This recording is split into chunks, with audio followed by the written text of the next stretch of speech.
We are live. Welcome to the Investor and the Collector podcast with the co-host, the Pokey Plumber himself. What's up, man?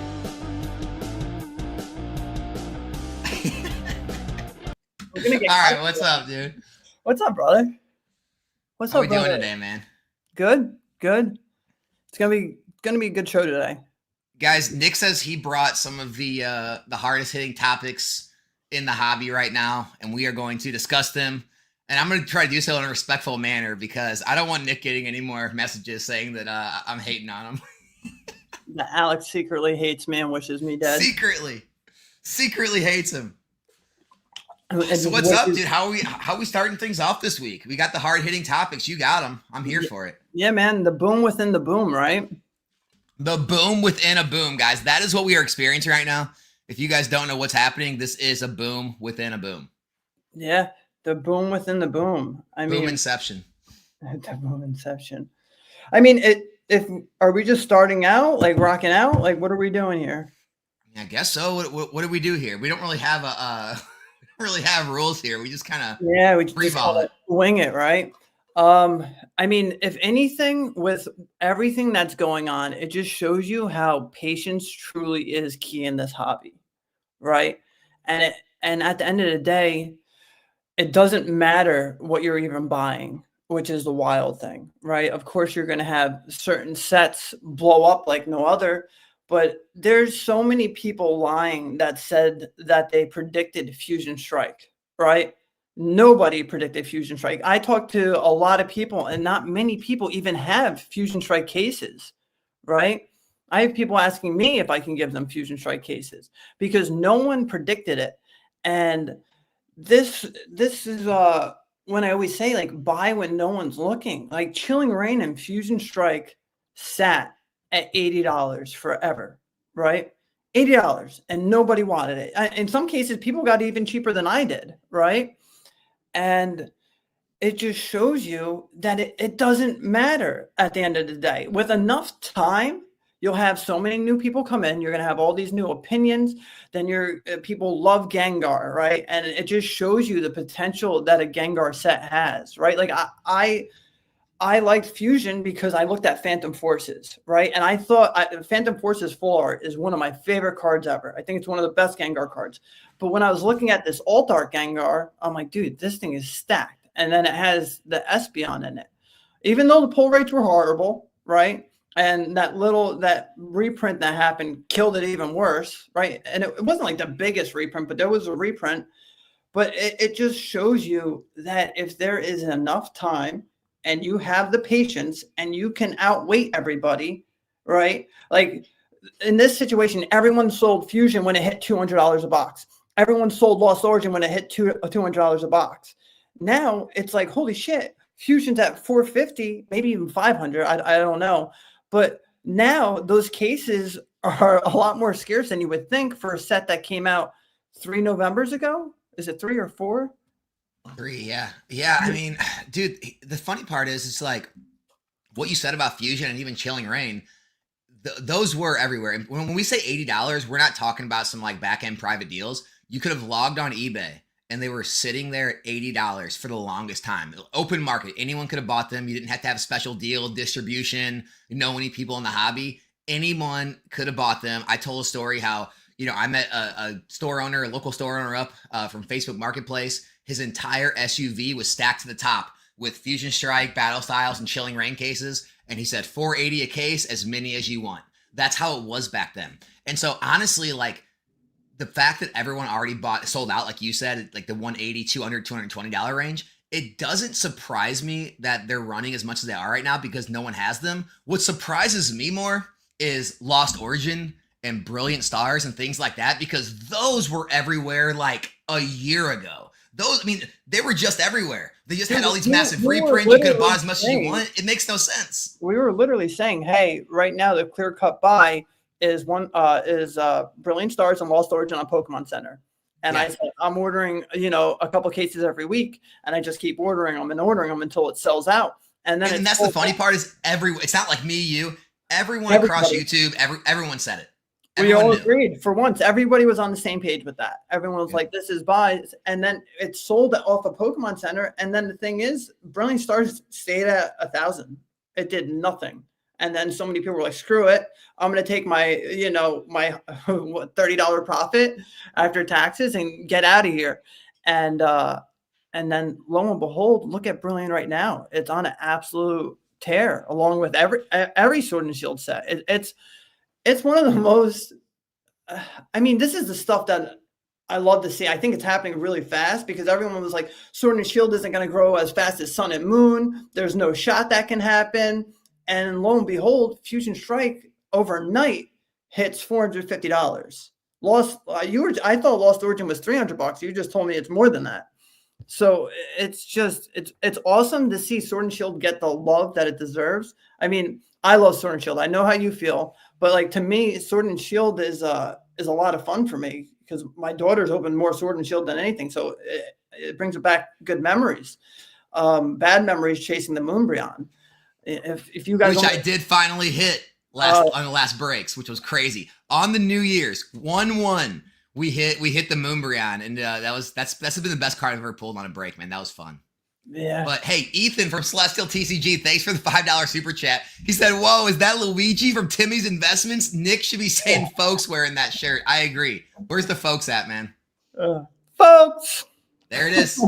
You heard it here first. But yeah, man, like, so my channel started, I don't know, what is it, about 3 years ago now. And that was the time when you heard all of that rhetoric. Like, everyone around now, like everyone probably watching this, everyone part of the hobby now who wasn't a part of the hobby back then, you hear these stories and you think we're like lying to you. Guys, back then, modern sealed investing was not accepted market-wide or hobby-wide. And the hardcore investing channels, not like the hype beast channels, not like the pack opening channels, but like the actual like investing channels like you see now, they did not believe in this stuff. And the kind of accepted rhetoric was, Sun and Moon and XY, that was before the pandemic boom. That's why those are going up to the moon, because they're much shorter supply and no one knew about it back then. Everybody knows now. Everybody's stacking their closets and basements and storage lockers full of Sword and Shield. It's not going to perform the way those other sets did in the past. And you're hearing the same thing in Scarlet Violet, and we're just seeing how it's not true. Yeah, everyone was like, Sword and Shield isn't going to do anything. Like you're wasting your money. It's overprinted. But the thing is, like, that's the thing about me is like I enjoyed it, right? Like you're not going to fail if you enjoy the product, right? For me, I love Brilliant Stars. It did nothing, and I enjoy Brilliant Stars. So for me, it was something I enjoy. So if you enjoy it, and you're never going to lose, right? So even if it doesn't go wild, you're going to be able to open it at the same price or buy more. But now that it is going up, it's like you're winning both ways. It's something you love and you're seeing the gains from it, right? Even though I'm a collector, you love to see your product gain value at the end of the day. And that's honestly how I feel. But it also shows you that in the beginning, all right. So this is where I'm going to go with this. So in the beginning, when a set comes out, when it's not happening anymore, but when it drops, that's the time to buy it, right? You should, when a set comes out, even like in the end of Sword and Shield, when Lost Origin, right? Lost Origin was coming out, 550, 600 range. Like even the reprint at that time when there wasn't madness was 750. So I still did better buying it in the beginning, and then you're not worried about reprints in the future. You're not like, oh, it's going to get reprinted. Oh, I need a reprint. And you're just constantly wanting a reprint, right? And then you're paying extra. Like if you just sit back and buy early, if you have the means, then it makes things so much smoother, towards your end game here, right? Because you're into it for cheap, and then you can just relax. You're not worried checking to see if there's reprints. Then you're like, oh, I have to buy the new stuff. I have to buy the old stuff. I'm all over here. Like you could just be like, all right, on to the next set. Like when everyone was chasing Sword and Shield last little boom, I got to enjoy Scarlet and Violet. So it just, guys and girls, just try to buy in the beginning when a set's released. Dude, literally a year ago from today, Paldea Evolve boxes were $85. Mm-hmm. And no one wanted them. And I was screaming from the top of my lungs on my videos talking about how great of a set Paldea Evolved was. And then it ran up a bit, and we got the dreaded restock. Everyone talked about a restock, reprints were coming. We got one. And you had people literally thinking it was going to drop into the 80s and 90s.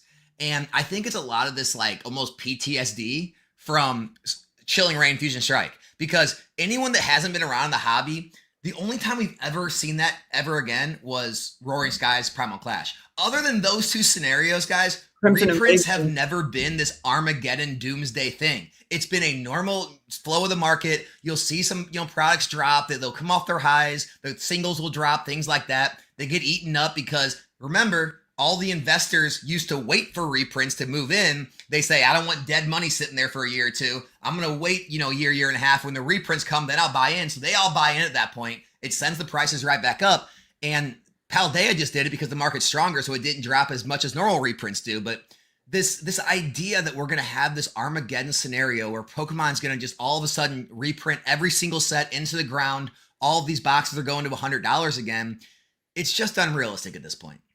Yeah. I mean, it's kind of wild. I see Catch 'em All Collectibles. Mr. Catch 'em All Collectibles, Dan himself. Shout out, man. Gifting 20 memberships. Guys, make sure you thank Dan if you got one of those memberships. Appreciate you, dude. You know what's wild? Now that he's coming, a little while back, I was talking to Dan and he was like, we're in the good old days. And I was like, what do you mean by that? And like, I was like, is it because like products affordable, products good? He's like, you don't know you're in the good old days until you're looking back, right? Like, yeah. I really do think we're past the good old days right now because everything's a little wild, right? Like he was so on point with that.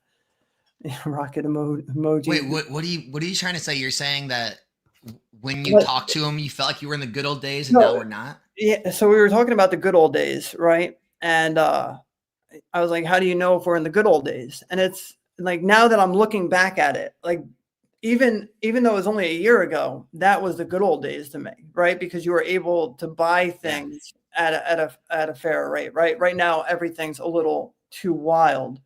Jeez. Yeah, we were in this market now where it's like, me and you do the same thing. We'll share, deals with each other. And it's like, we got to make a decision now. And if you don't make a decision right now, the next day it's gone. It's not there anymore. It's bought out. The prices have risen. Perfect example, like Hills Wholesale Gaming. If you guys don't know, if you're newer to the hobby, it's one of the better sites to buy from. They've been around forever. They usually have cheaper rates than regular market prices. I mean, Hills Wholesale Gaming, literally, if you don't buy these days, the next day it might be more expensive. I've made purchases and literally hours later, they have already risen the price of what I bought it for. So Hills is even raising their prices every single purchase, every single day with the market, where even those aren't turning into either bad deals or they're out of products. And you just see that with everybody. Every time you don't buy something, you log on the next day after you slept on it and made your decision, and it's not there anymore, or the price is higher. Whereas back a year ago, it was almost just asking yourself, how much do I want to buy? It's like, I'll buy, some cases this month, some more next month. The price was always kind of the same. There was no urgency. It was just like, when do I want to move into these positions? I'm going to be in them for 3, 5, 7 years before they grow. And now it's just like, well, we just talked about before Scream, Lost Origin. Lost Origin was like $250 a box a couple weeks ago. Now it's $350 a box. Yeah. Well, the price today is the deal. That's a new saying. The price today is the deal. Like when I have people messaging me saying, hey, can I have these tag team sets? I'll pay you 85%. I'm like, dude, I can't buy 85%. Like I offered someone 92% on some older stuff and I couldn't get it. It's just like the price today is the deal. Well, someone wanted an Ancient Origins box. I was firm at my price because I knew it was going to go up. The chilling cases, I got rid of a couple of them. And it's like, dude, already just like that. But I'm not sweating it. It's just the price today is the deal. And it's wild that we're at that point where it's like every day, oh, how much is this? How much is this? It kind of, I was saying this to you, like it kind of feels like when I was a kid, right? And you drive around with your parents and you go from store to get Pokemon packs, nothing. You go to the next store, nothing. And then my mom's like, I don't want to drive anymore. We go to Toys R Us. So I don't get any Pokemon packs. I just get a toy. Like that's how wild this boom feels right now, that it feels like a kid and I can't find anything because everybody's sold out. Fernando said he's just here for the stash. I appreciate you, brother. No, dude, I honestly I have memories. So my parents, even we talk about it. Like my mom talks about how like I have neighbor friends and like their parents would call my parents and be like, hey, so Walmart got Pokemon packs in. I hid them in the bedding section under the blue mattress. So pull up the mattress and then they'll have the packs under there. And my mom said she'd go to the store and sure enough, there they would be there hidden there. And like, that's how it used to be used, like to hide packs for people because they were that crazy. And that's how it feels now. And so people, that weren't around for 2021 or weren't around the original mania of 1999, they think this is all new. This is honestly just repeat of history. Yeah, but the crazy thing is, like, nowadays you have kids opening up boxes. When we were kids, we were opening 3 packs. Yeah, 2-3 packs, maybe a week, a month. Yeah. So even on a birthday, on a special occasion. I get like a pack if I got a good grade on a test, like 1 pack, like that's it. And it's just like, even though there's way more supply, it's now you have kids opening boxes instead of packs. Like, my kids don't understand the value of these packs. They're like, yeah, let's do another box. Let's do another box. And I'm like, dude, imagine if we had that when we were kids, opening box after box after box. Would have been wild. But yeah, we talked about it. And I don't, I get it. I'm part of the problem. I'm a evil rip and ship streamer these days. But I mean, I was telling Nick about it, guys. We had a record day on January 1st. Okay, I shut down orders. So like, I took down my inventory at 11:30 at night. I didn't get done with the orders that were already in the queue until after 2 a.m. I started at 7. It was over a 7-hour stream. We went through over $10,000 in product in one night. One night. And look, I'm not saying I'm the smallest out there, but I'm definitely not the largest. Me and Nick know people that do, multiple millions of dollars a year in streaming. They're bigger than I am. And they go through more than that per night. And so you're talking about just hundreds of thousands, if not millions a day, every single day being opened in product. And so this idea that Pokemon's just like not printing enough on purpose to try to manipulate the prices up, there may be that going on, but honestly, I think it's just more is getting ripped than ever thought possible. I'm right there with you. I think it's just the influx of people back in this hobby is just at an all-time high because everything is just selling, and you're seeing like some of these price jumps are just too wild, honestly, like too wild. Like one thing I did want to touch on is, guys, if you want to open Prismatic, I get it, but there's certain prices that I don't think you should pay. Like, if this really does hit 150 in ETB, if that really does happen for like a normal ETB, that's kind of just madness, right? I wouldn't pay 150 ETB. It's just, this stuff will be printed. I don't know if it's going to be like Crown Zenith and they're going to let it rock for a while because, yeah, there is delayed releases with the booster bundles and other product. But it's just, I've seen so many people get hurt during the COVID boom. I saw people buying multiple PSA 9 Charizards at $5,000. Right, and they dropped down to 1,200. First edition Jungle Pikachus. Oh my God, first edition Eevees. I've seen, wild. So, but this is what I will say. The things that didn't get hurt were, I was buying the Cosmic Eclipses, right? And people were like, oh, $250 for a box, $300, right? So now I'm looking at Sword and Shield era, and I'm kind of comparing it to how, like, what happened with Sun and Moon during the COVID thing, right? And I'm like, maybe we won't see that drop as far as with like Sword and Shield era, because it's not going to be reprinted. But when you're talking about brand new stuff that has multiple years, right, in rotation, I don't think you should be spending crazy amount of money, right? Maybe Paldea might be done, right? I'm not talking about that, but I'm saying like your brand new stuff. Surging Sparks is hitting $250 a box right now. That it's just a little too much, right? I agree. I think that let's wait, let's see what gets reprinted, but just don't overextend yourself. Like, I'm seeing a lot of people spend house money. I had someone message me and say, hey man, can you hold this to me for next Thursday? He's like, that's when I get paid. Dude, the product is over $1,000, right? And you're waiting for your paycheck, and then you want to pay me you're waiting on a paycheck. Don't spend house money on this. That's how you get really hurt, and you're hearing more stories of people maxing out their credit cards. Like, guys, there's interest on credit cards, right? So you're going to be you're already overpaying on some of this brand new stuff. And now you're going to be paying a percentage on it. And it's not logical. Like, at least be smart with your money. Like, this is a luxury. This isn't like food shopping. And Yeah, it people sucks in forget these times too because channels like mine and obviously like Instagram, followings like yours, like we almost get drug in to that, like all the bad words, like all the evil scalper, flipper, like opportunist, where it's like, look, we've been here in the goods and bads. Like just because the things we bought when nobody wanted them are going up in value doesn't mean that we, like when the market's like this. Like we don't like the fact that no one can buy cards at release. Like I'm not for this. Like people think that like we're part of the problem, or we like this kind of thing, or we caused this. It's like, look, I have my channel for 3 years. We haven't had a market like this since now. Like I started my channel when we were in more of a bear market. We were in a bear market for multiple years, and or at least a flat market.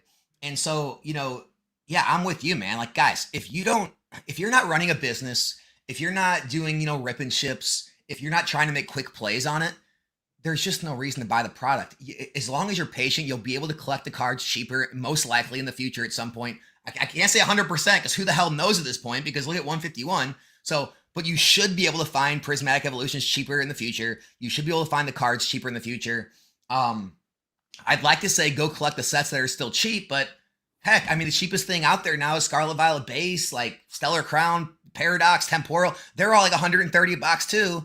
And so, but a lot of the singles are still cheap. But I'm with you, man. Like if you don't, it sucks to say, but if you don't necessarily need it just to run some kind of business, the right thing to do right now is might be to wait.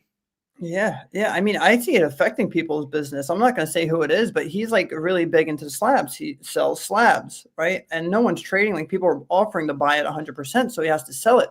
But he's having such an issue getting inventory that now he's looking at, buying singles or buying sealed, right? Because now he's like, what do I do when I run out of inventory and I can't buy? Because he can't even buy stuff at 90% right now, right?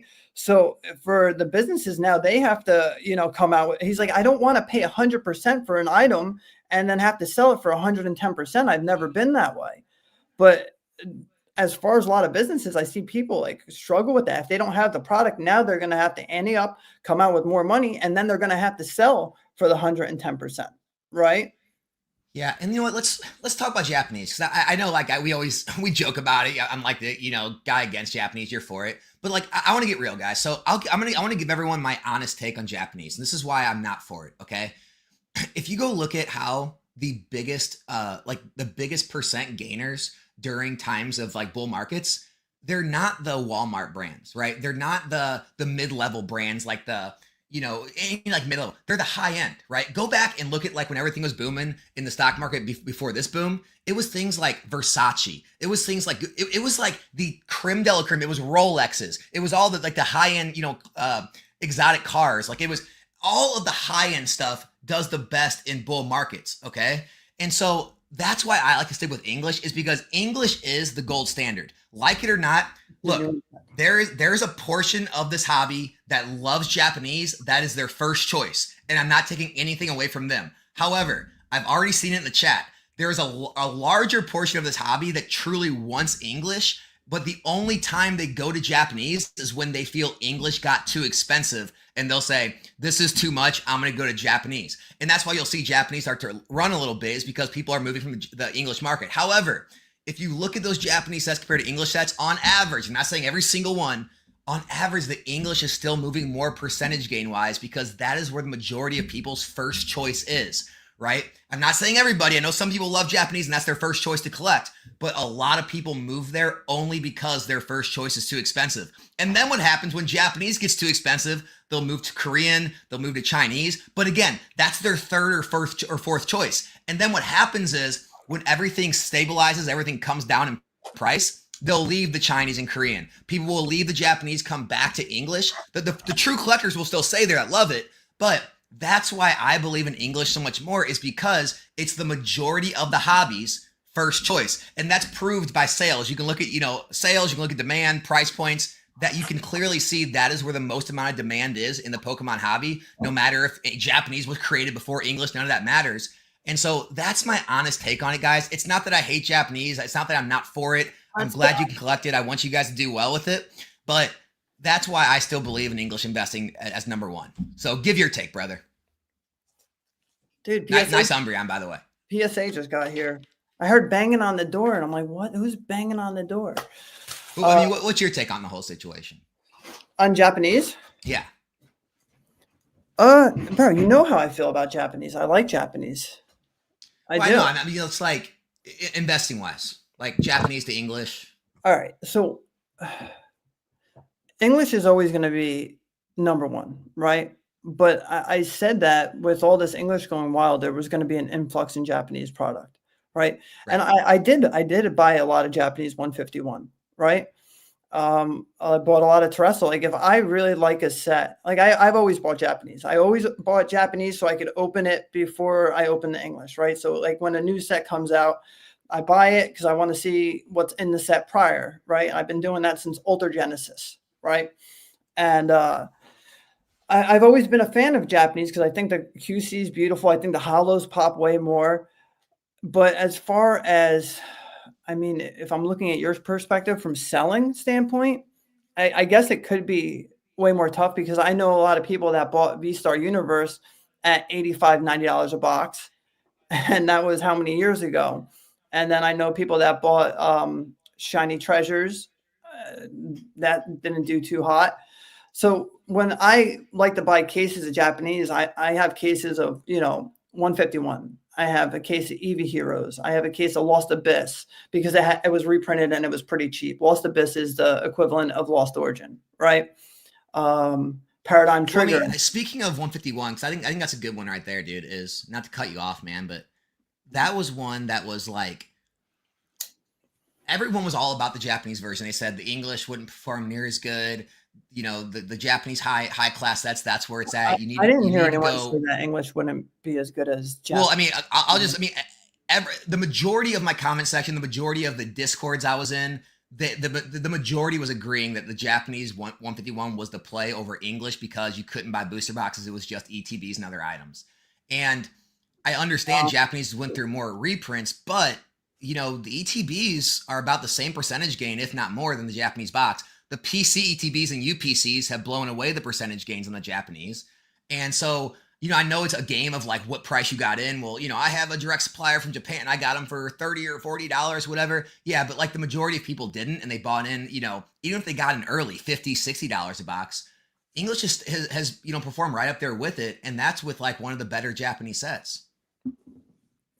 I mean, but like I said, it's 151. So when I'm talking like about buying Japanese sets, right? It's not every set, right? Like I bought the Paradise Trigona because I'm a huge fan of Latios, right?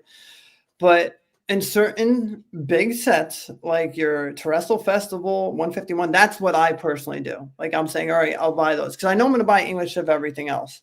But when the set is something I love and I have, like everyone loves the Evolution, so that's why I went hard on the Terrestrial. That's just how I am. It's not every Japanese set because a lot of people, if you're talking an investor standpoint, I've seen a lot of people get hurt from Japanese and never want to deal with Japanese again, right? And that's the truth. And English has always been more liquid, right? Especially over here. That's what everybody wants. I was trying to do a trade with someone for a Moonbryon. I offered 151 Japanese, and they were like, I don't do Japanese. So it's very common that many people don't do Japanese. So if you ever have to sell in the future, yes, it's going to be tougher to sell Japanese unless you have a product that is like a $400 box and you're like, I want to move it quick, and you sell it for 300. Like that's what I'm warning everybody about with the other markets too. Like Japanese will always be a thing, but it's like just like you talk about how liquidity goes down slightly with Japanese guys. Once this bull runs over in what, year, 2 years, just think what Korean and Chinese and all these other languages are going to do if everything goes down in demand. I mean, the drop off from Japanese to English is like that. The drop off from these other languages is going to be like this and then like that. It's not going to be anywhere close. Like the liquidity is going to be so low. That's why I warns everyone, be very careful playing in all those other foreign markets. Like English and Japanese are always going to be tops. Everything else, crazy risky. Yeah, because I told Alex the other day, I was like, dude, I want to grab some Chinese 151, and he lost it, But he's like, what are you going to buy in Indonesian next? But it's like when I see a set that I love, like it's your original 151, like to me, you can never have enough 151, right? Like it's still fun. Like, look, people are opening Indonesian Eevee Heroes or Chinese Eevee Heroes because it's... Again, though, right now, I mean, it's really hard to have these conversations. If you have that goated set, right? Like, let's put it that way. The goated sets are a different story, I think. Because it's hard to have these conversations during a bull market because I'm going to look wrong, right? Everything I say right now is going to be wrong. And so the only way to really talk about this is revisit it in whenever the market has a massive downturn, because that's when like market, EV Heroes was still liquid. Like that was one. That's like, Japanese. Like I said, Japanese is always going to be a little less liquid than English, but it's always going to be one of the main languages in Pokemon. All these other like up and coming languages, those are going to go by the wayside. Because here's what happens. Just like we talk about when people go to Japanese when English gets too expensive, and then when Japanese gets expensive, it goes to other languages. Once everything gets cheap again, people start pulling back from all those other languages. They go back to Japanese or they go back to English. I'm going to talk to you from a collector standpoint. So with Chinese, they were way later than us. So people that didn't get the open Sun and Moon product, they were just releasing Sun and Moon product not too long ago.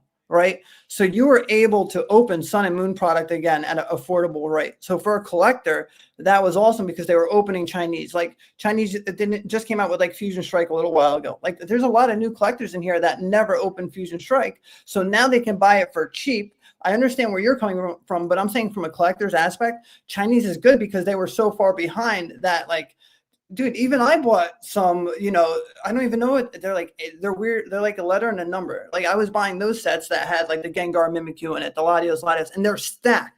The sets are beautiful. So I'm talking from a collector standpoint, but yes, as far as liquidity, yes, but those goated sets, like your 151, your EV Heroes, Terrestrial's going to be a goated set. That's what I'm talking about. Like those sets will always be liquid. EV Heroes in a bear market was very easy to sell. What is we'll just see the future. We'll have to revisit these conversations in like year, 2 years when everything's on a downturn to see how well everything's doing. Because I think it's easier right to now. Sell it's all just like speculation on both sides. It's easier to sell booster boxes of Japanese than it is to sell check lane blisters of English. Gotcha. What was one of the other topics you had? I know you had some written down you wanted to hit on. I wanted to make sure we hit some of these because they were good. They were good. And they're good to be talked about right now in the current market. All right. So this is something that you don't really agree with me on, but also, guys, this is if you have the means, right? Don't be afraid to spend that $350, $400 on a box, right? So for me, like I've always had multiple XY boxes, but back then when I was getting into this, I wasn't buying cases right away. Like there was no intel. There wasn't channels like his or anyone else. There was like Rudy, SM Pratt. But like I was just buying boxes. I didn't even know I could buy cases. So not too long ago, I was like, you know what? I want to have every XY case. I want to have, and I already had Sun and Moon cases, but I wanted to go back and get XY cases. So I was like, I can get Primal Clash right now at 400 and I can get Roaring Skies at 450. And Alex is like, well, you're better off buying like the newer stuff, right? But I was like, screw it, I'm doing it. So I got, all my XY cases. And like even I bought the Phantom Forces case later, right? But it's a big ballsy move. But we were talking about like if you look at the gains that I've received in that short period of time, like with the older stuff, I wasn't afraid to buy Cosmic Clips at 250, 300 when everyone was like, screw that. So right now, it's tough to say with Sword and Shield because I don't know what's going to happen, right? But these boxes are hitting, 300, 350. At the end of the day, it really might not be a bad play to buy these cases at 350 a box, right? And I think what needs to be said right here too is you're doing that. I've been doing. I mean, guys, think about it. I've bought these boxes at $80 a piece, at Brilliant Stars at $95 a piece, $100 a piece, and I just bought another Brilliant Stars case yesterday. Right. I bought another Lost Origin case the other day. Like, because that puts a lot more weight behind what you're saying, because everyone likes to always say like, give these hypothetical scenarios, but it's like, you're not just saying it can be a good idea to buy at $200, $300, $400 a box. You're actually doing it. You're putting your money where your mouth is. Yeah. And I've been doing this for years, guys. Like I just dollar cost average everything. Right. Like I had one Ancient Origins case forever. And then I went and got one recently. right? So I love the stuff so much. Like Ancient Origins is my favorite set. Like when I got into this, Ultra Prism just came out. I hated Ultra Prism. I didn't like the waifus. And like I was going to the store and I was buying Ancient Origins at the time. So I was chasing that Lugia. So for me, it's something I love. And I'm like, screw it, I'll just buy it. And I'll have more than I did. It just for me, like I just wasn't afraid to buy it. And it's a risk reward thing. Like always in the back of your head, things can crash really bad, right? But if I love it so much and I have the means to do it, then I do it. And I haven't been, knock on wood, like things are good. Hey, be prepared. Be ready, prepared. Thanks a lot for the super chat. I'm going to write this down and we'll come back to that. When we take some questions at the end, we'll come back and we'll answer the question. I do appreciate the super chat, man. I will put down a note to talk about Team Rocket. But I do want to stay on topic right now because, yeah, guys, I mean, me and Nick, we've talked now like for, I don't know, what do you think? Year plus now. Yeah, almost a couple of years. Yeah, I mean, and now it's to the point where we're like almost on the phone every day. But yeah, man, like I believed in stuff like just not as strong as he did. And Nick's always been a lot better at buying into things when they're already up.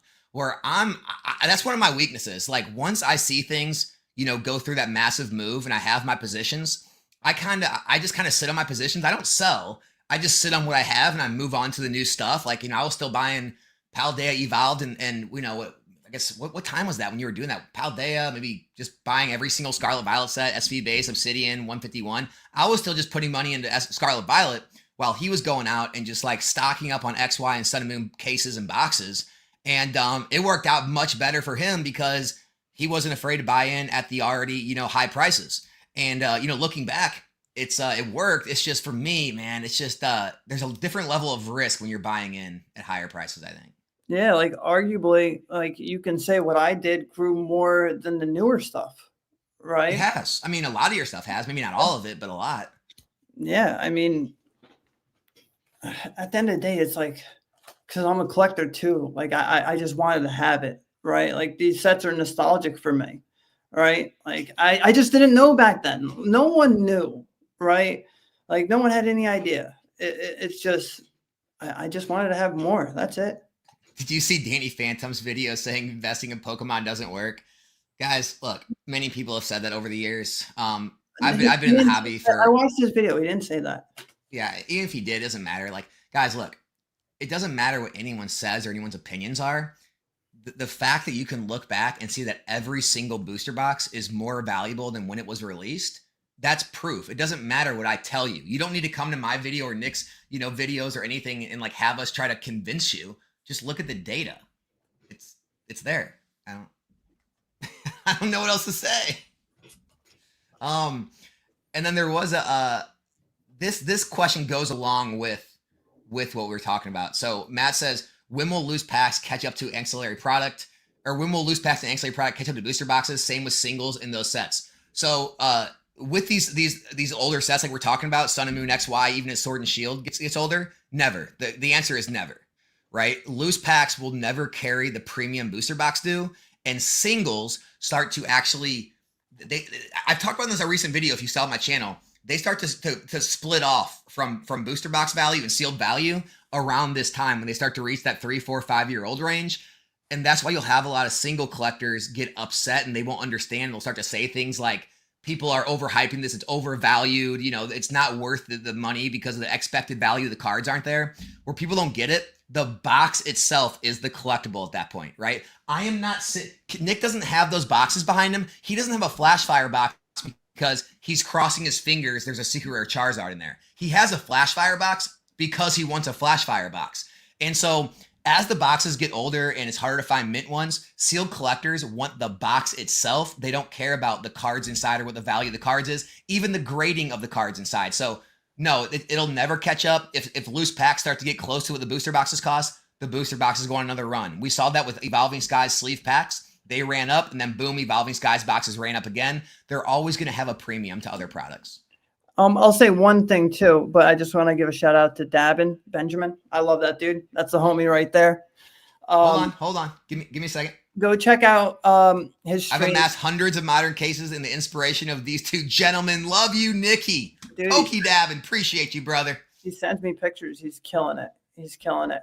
But this is what I'm saying though. I truly believe, like, if you look at Pokemon Center right now, like Sword and Shield product is drying up like no other, right? Like those tins. I was buying those Gallade tins. I told you this last time. I was like, I'm buying the Fusion Strike, Build and Battle Stadiums.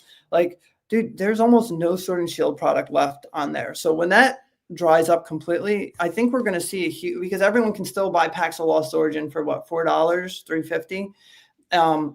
I think when it's off of Pokemon Center, I really think we're going to see Sword and Shield product, because you were even saying it. You're like, I need Sword and Shield product for my streams, right? You need packs, you need loose packs. But I think inevitably we're going to start to see these packs dry up like we did with Sun and Moon, because like, guys, back then, like, I don't think you understand, Cosmic Eclipse was still really cheap during Sword and Shield era. Like, you can buy loose packs for dirt cheap. Even team up packs, I mean, they were the most expensive out of all of them, but you can go buy Lost Thunder. I think they were like $9, $10. Celestial Storm was like 13. Like Zap Comics had all these for so cheap. So you're still able to open them during, Sword and Shield era, even though the boxes were skyrocketing at the time. But it's just like history repeats itself. And guys, I'm looking. Look, I'm still ripping. Like, dude, I pulled both of these. What was that, last night? I was on the phone with you. Like, I'm still ripping, like this came out of a blister pack and this came out of a tin. Like, dude, I'm ripping, and that's not on camera or anything. That's me sitting by myself. So think about it. You have these streamers opening, and how many people are like, oh, I missed out on Sword and Shield Arc? Because I did that with XY, right? When I got into Sun and Moon era, I was opening XY packs because I didn't, That is a weird.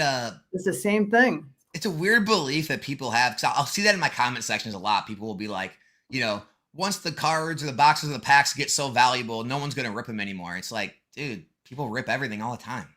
Dude, I was ripping Ancient Origins when it hit like 20 a pack. I've always, I love Ancient Origins. Hold on, I got to set the record straight. Guys, I see some comments. I don't really watch Danny Phantom's content. I don't know what he said. I was just responding to the comment about Pokemon being investable. I'm not trying to come at Danny, not saying anything bad about the guy. A lot of people saying he didn't say that. He probably didn't say that. I was just responding to a comment. Don't think I am throwing any shade at Danny. I wish him the best, and he makes great videos. It's a great channel. I want that to be said. Yeah, Danny's awesome. I love Danny. I was literally just responding to a comment about Pokemon being investable. It has nothing to do with he said it or someone else said it. I'm just saying, look at the boxes. It speaks for itself. Dude, he was one of the first people I ever watched, like, opening a Roaring Skies box. He wasn't even called Danny Phantom back then. I remember watching him open Roaring Skies. He even says in the video, listen to this, in the video, he's like, yeah, this is going to be worth something one day. Like, he even said it. Yeah, that's an old video. Pokey NE in the house. We got Noah in the house, streamer extraordinaire. What's up, Noah? That's the homie right there. Oh man, where do we go from here, dude? How do we switch gears into something else? Should we start taking some questions? You got something else to bring up? We got 700 people in here, guys. The hobby is strong. There are 700 people in a Pokemon investing stream in the middle of the day on a Friday. If you think this hobby is slowing down at all, not even close. By the way, everyone that's in here, really appreciate all you guys. Thanks for all the super chats. Thanks for everyone in the comments watching. You guys. Means a lot, man. Means a lot. The thing is, like, I've been making these notes for 2 weeks, right? And like, so this is one thing I had in my notes. I was like, Sword and Shield has always been a buy. I said pull rates are tough, which sucks, but the alt art hits are glorious. So like, you have like big chases, and that's what it's proving is, like, even though the pull rates are bad, if you have that big chase card, look, the Gengar is now $1,000. The Tina's $1,000. The Charizard is the most underrated alt art. I pulled that the other day. I have hot hands right now. I love it. I pulled that in a 3-pack blister. But the Charizard. What he's not telling you is he opened like 1,000 packs. I opened one 3-pack blister from Pokemon Center. And it was a Leafeon one, because I was like, oh, I can buy more of them. And not a Glaceon one, and now the Leafeon 3-packs are sold out. But like, that's the beautiful thing about Sword and Shield is you have these amazing chase cards in a lot of the sets. I mean, even in Battle Styles. Like, I'm going to go and say this.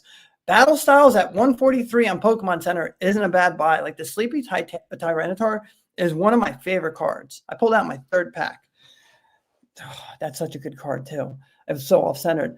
But Silver Tempest, you have Lugia. Like, guys, it shows you how powerful these big chase cards are, right? And we actually have some live footage of how many packs he was opening yesterday. It's right here. So this is just like, this was him trying to pull that alt art. I don't know where he pulled it, but you can just see how much he had to go through to try to pull it, guys. I was chasing the Blastoise. I pulled everything but the Blastoise. Jeez. By the way, make sure to follow PokePlumber on his Instagram. It's in the top of the description of the video. The link's there. Make sure to check him out, guys. Oh man. Yeah. That's so funny though. I mean, it's so much fun. How could you, dude? It's like being that child from 1999 and pulling that first edition, Shadowless Venusaur. Like, it's like this still the same feeling. Like I'm a 30-something-year-old man, and I still get the same feeling as when I was that, 7-year-old kid, 8-year-old kid. How many people ask me about like my rip and ships and like, do you still even enjoy it? Like, do you still enjoy pulling cards? Like, dude, when I pulled that Moonbryon on freaking Wednesday, there's nothing that compares to that. It's the same feeling as pulling a base set Charizard back in the day out of a base set pack. And any of the big hits, like I pulled the alt art Rayquaza V that day. I pulled the alt art Lugia V. When I pull, big SIRs or illustration hits, like I still get a rush out of it. If I didn't, I probably wouldn't do it because I wouldn't do something I don't enjoy. Look, I've said it before. If you're not getting that rush anymore, if you don't get like any kind of rush out of any of this hobby, maybe you're in the wrong place. Maybe you're in the wrong hobby. I don't know. Dude, what happened the other day when I was on the phone with you and I pulled the Aerodactyl? You had to hold on, hung up on me. You had to get the Instagram post out immediately. I was losing it because it's like so much fun. It's like Christmas morning when you get that chase card, right? Like a Christmas morning when you're a little kid, and like that's the best feeling in the world. And like when my daughters pull it, I think I get even more, excited because like their faces and them jumping up and down, right? Like Izzy pulled the Sylveon from Evolving Skies, and she was going crazy. And I was like, let's go. Don't bend the card. Like it was just so like the feeling I get, that's what this hobby is about. And so many people are forgetting that now. It's become so much greed, right? Like I hate to even go there, but this hobby. Let's go there. No, because like I was messaging someone the other day. They're like, I'm looking for a Lost Origins case. I was like, do you have anything to trade? He's like, I really don't want to, take a big hit on percentage. I was like, no, dude, I'm just going to help you find one. He's like, what, you don't want anything? I said, bro, that's how the hobby used to be, right? You didn't have to get a finder's fee or hook up a sale to get something. And everyone forgot that. Like, bro, it's called making friends in the hobby, right?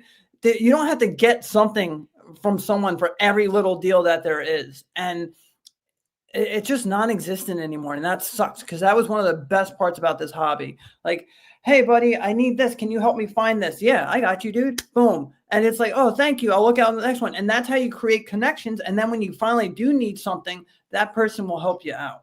And it's always been that way. It's like, I got your back, you got my back. And a lot of people forget that. And they just like, oh, you're going to give me a $7,000 finder's fee for selling your lot, right? And he's like, dude, I didn't even make like a $5,000 profit. Well, I want $7,000. Like that's literally happening right now.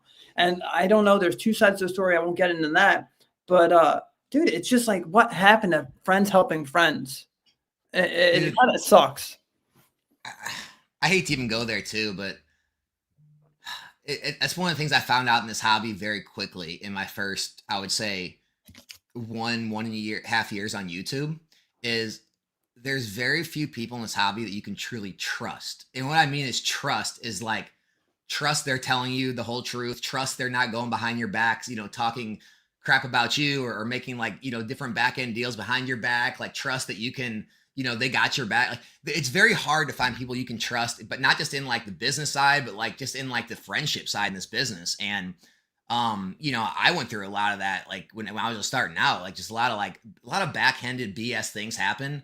And that's kind of why I am the way I am. It's why I talk to very few people in the hobby. It's why I have very close knit, like close circle of friends that I do trust and do, you're one of them. And it's sad that it has to be that way. It's sad that like, not just money's just part of it, but even like with social media, it's like worrying about like, how you, like how if you're connected to someone else, how that's going to make you look to your fans or your friend group. And well, if I do something with you, then they're not going to like me. Or if you're on my channel, I can't talk to them anymore. It's just this weird, like, like friend circles that like, you can't talk to this person because of that person. That person can't be friends with this person because of that person.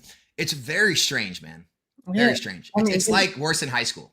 No, I try not to be that way, man. I'm just cool with everybody. If they're not a shitty person, they're a good person, man. I have nothing against you. That's it. It's just like we got to bring that back a little bit more. Is the trust thing. It just sucks that we're straying so far away from that, and it's just like I don't know, man. Like I see people like make a deal and they're like, oh well, I need $200 more. Not even a day later, right? And like it's like, oh, if you do this, I don't like that, man. It's like. This is supposed to be your escape from reality, right? And when you start bringing all this negativity into it, I've seen this turn the nicest people that have been in the hobby since I've been in the hobby, right? And now they just have no emotion anymore because they've been screwed over so many times. It's like, oh, I'm going to do a deal with you, and then it's like, oh, I'll fuck this guy over for another $50, like literally $50, right? And I've seen. But again, it's because of that. It's because of that trust factor. It's just like. Put like me and you, dude. Me and you have made like no money off the deals we do together. But it's just like it's like this here. If I hook you up with something and then you make money off it, temporal forces, perfect example. What's it at right now? What's that? The temporal forces. What did it go to? I don't even know, man. Like 135, 140 a box. Exactly, and it's like. And I got Alex a whole bunch of surging. I didn't say, hey, bro, they're selling for $1,100 now. I'm going to need $1,100. Like, I didn't do that. But again, it's like that trust. It's like, well, he's going to hook me up.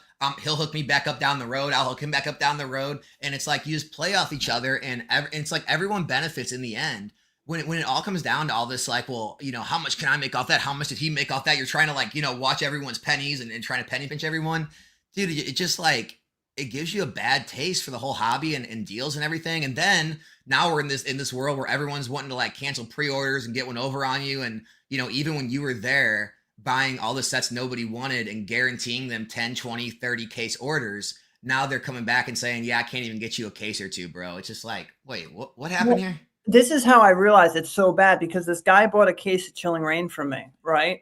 And like, I know the price is going up, but I gave him a price, right? And he messaged me like every day, right? And it was like around Christmas, right? I'm like, dude, it's Christmas Eve and Christmas. I'm not shipping out till after. And he's like, do you ship it? Do you ship it? And I'm like, and I could see like he was just so worried that I was going to be like, hey man, here's your money back, or hey, I'm going to need this, or I'm going to need that. And it's just like you could see how many people are getting screwed over on a daily basis now. And I'm like, shit, man, this isn't what the Pokemon hobby's about, And I really hope that people can go back to just helping friends out, right? That's how you grow in this hobby, man. It's very important. You take care of your friends. You take care of everybody. Don't be a piece of shit. It's that simple, right? You get mad at me a lot of times for not negotiating harder. Yeah, dude. I don't know. I don't know. Maybe it's because I've like, I mean, but you are too. You've been in sales too. It's just like, when you're in sales, it's like you almost become an easier sell yourself because you're so used to like negotiating people into the ground, like having these customers, like having to like trying to get every penny out of you. You're trying to save every penny to where it's to the point now where it's like, dude, if someone comes at me with a good deal and I know that like I can benefit from it, I'm going to make a good profit margin. I know they're going to make a little bit. I don't care. It's like all the people that are buying out like all these restocks that happen, have the bots all online. They're hitting the Targets, the Walmarts, the Costco's. Look, I know they're buying at dirt cheap prices. Like, I know they're upcharging me, but guess what? They went out and did the work. I'm happy with them making some money. I know I can make some money on it. We all win. I'm not trying to freaking negotiate people down to the penny to try to, make a little extra off them. Because, like, again, you're just building longer-term relationships. They'll come back to you and sell you more in the future. That's kind of how I see things, Yeah. Got anything else, brother? I know you've been holding out on me. You said you had some topics you were holding out until the stream. The Pokey. You said we might get heated. I'm ready to get heated. The Pokey Plumber, don't be a piece of shit. I'm gonna make that shirt. It's a good one. I'll give you a percentage. No, the thing, I really thought we were gonna get heated. Not heated. I didn't say that. Like, I thought because you always told me like never. I mean, you always said don't pay like 450 on a set that's been out for a while because you're gonna do better on the newer stuff, right? Like, I thought you were gonna disagree way more than you did. You I agreed. can't hate on it. You did so well with it. Like, and here's the thing: who's to say that all these Sword and Shield boxes aren't all going to be $500-$600 in another year or two? Yeah. And who's to say, Pokemon does turn the printers up and all these Scarlet Violet sets get reprinted and then they're all sitting at 150 still a year or two. I don't know. Like, no one knows. That's why you diversify when you don't know, right? If you think don't diversify. Go all in on what you truly believe and you think But it's like, that's why I buy every set, is because I don't know. Look, I didn't know Darkness Ablaze was going to be one of the top performing sets. I didn't know Twilight Masquerade to be one of the top performing sets. I knew Paldea. I was really sure on Paldea. I was sure on 151. But it's like, it all kind of averages out over the long run. That's perfect, because I literally have written right here, diversity is key, right? Like, it truly is key. But this goes back with the Fusion Strike. Like, everybody was focusing. I mean, back then, guys, everyone was focusing on Brilliant Stars and Evolving Skies. Like, those were your two sets. Brilliant Stars was right behind Evolving Skies, right, the whole time. But I remained diverse. I was still getting every set. So it's so important to remain diverse in this. Don't be like, oh, I'm going to put all my money into Wrestle Festival, overpay, blah, blah, blah. And then, guys, we still have, a lot more ahead of us. Like, just be patient, right? Like, I don't know. It's just like, I see these people that they won't buy other sets. Like, no one wanted to buy Paradox because they were waiting for the next one. Or no one wanted to buy Temporal because they were waiting for the next one. No one wanted to buy Twilight. They were waiting for the next one. Like, it happens every time. This is the topic right here. Do you think if TikTok gets banned, it'll affect the market of Pokemon? All right, I'll give my take, because my take is super hot and spicy. I am going to create a lot of haters when I give my take, and then Nick can give his. First of all, I love all my fellow streamers. It would suck for all of you, and hopefully you guys will be able to find homes on other places like Whatnot, eBay, Fanatics, other platforms, maybe YouTube, Twitch, whatever. That's what I hate. But the one thing I hate about TikTok, all right, here's the problem with TikTok. They are subsidizing the market price and creating it lower. So, if you guys don't know, there are streamers getting deals to where TikTok will foot the bill for the packs. They're allowing the customers to buy like Surging Sparks packs at 50 cents or $1, but you're still getting your full 750, whatever you're selling it at. And so they're subsidizing the market to where it's so low that everyone's buying it out, which is further causing the supply shortage because the sellers are still getting full price, meaning customers aren't actually able to afford this product. TikTok is allowing them to afford it with their marketing budget. That's not a healthy market, because eventually, in the whatever future comes, they turn that marketing budget off. The spigot runs dry. That's when you'll see that, oh, wow, people really couldn't afford as much as they were buying. They were only able to afford it because TikTok was footing the bill. And I understand that hurts streaming businesses. I understand that hurts the businesses that are on TikTok. But I just think it would create a more stable market. I would like if they did something like TCG Player does, where you get a percentage back, because at least that way you're still paying for the product full price when you buy it, and you're just getting store credit to use also to go and buy more product, which to you it's free, but you're still, again, buying it full price. You're not buying it at a discounted price. So that's my only gripe with TikTok, is because it's like artificially subsidizing sales with marketing. And that's the only reason I'm kind of down on it, and I would kind of like to see if all that went away, how it would affect the market. But what's your take, dude? I mean, well, that's kind of why Surging did a little boom, right? Another boom, because that person had to fill in, 50,000 pack order because they all sold out, right? So now that person's going around buying all the Surging Sparks because they have to fill in 50,000 packs that sold at 50 cents.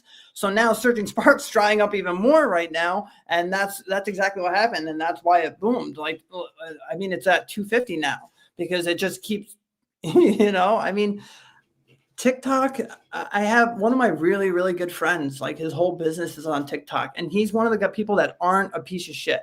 Like, dude, he's one of the most fair guys I know, right? And like, he has a family, he has kids, but you have a lot of people on TikTok who don't do the right things, and that's why they do TikTok, because they're able to do scummy shit, right? But keep in mind, you do have some good people on TikTok as well. So it's like a double-edged sword. Yeah, you're going to get rid of a lot of scumbags, but you're also going to hurt a lot of people that are good people that run legit businesses, that aren't scamming people, that aren't, doing shady shit. So I don't like, guys, I'm going to tell you, I don't like any streaming services, right? Because I've heard from, I can't even go into this kind of stuff because it's just so bad. Put it this way. I will never trust half of these guys on some of these platforms. Like, yes, you have, like, go with the people that have a great name, a great reputation. But at the end of the day, there are a lot of scumbags that do really bad things. And I guys, I'd rather buy the box myself, open it up myself. If that's not your thing, then yeah, do that. But make sure you go to trusted people. But for me, I never ever buy packs. It's just not my thing. And that's me, right? Like, I'd rather open a pack with my kids. I have more fun. I mean, I bought a couple of packs for Alex to give his people, but it's like, he's not doing scummy shit, right? It's just, be careful out there and be smart with your money. Because I see some of these guys overpay. I'll give you an example. My buddy, I'm not going to say his name. He spent over 6 figures on whatnot in 1 year, right? And he's like, all right, I'm going to sell all my slabs that I bought, all my packs that I bought, all the singles I bought. Dude, he was down, like, he was only able to get 40% of that $100,000 because he's paying 120 to 150% every time we're playing these games.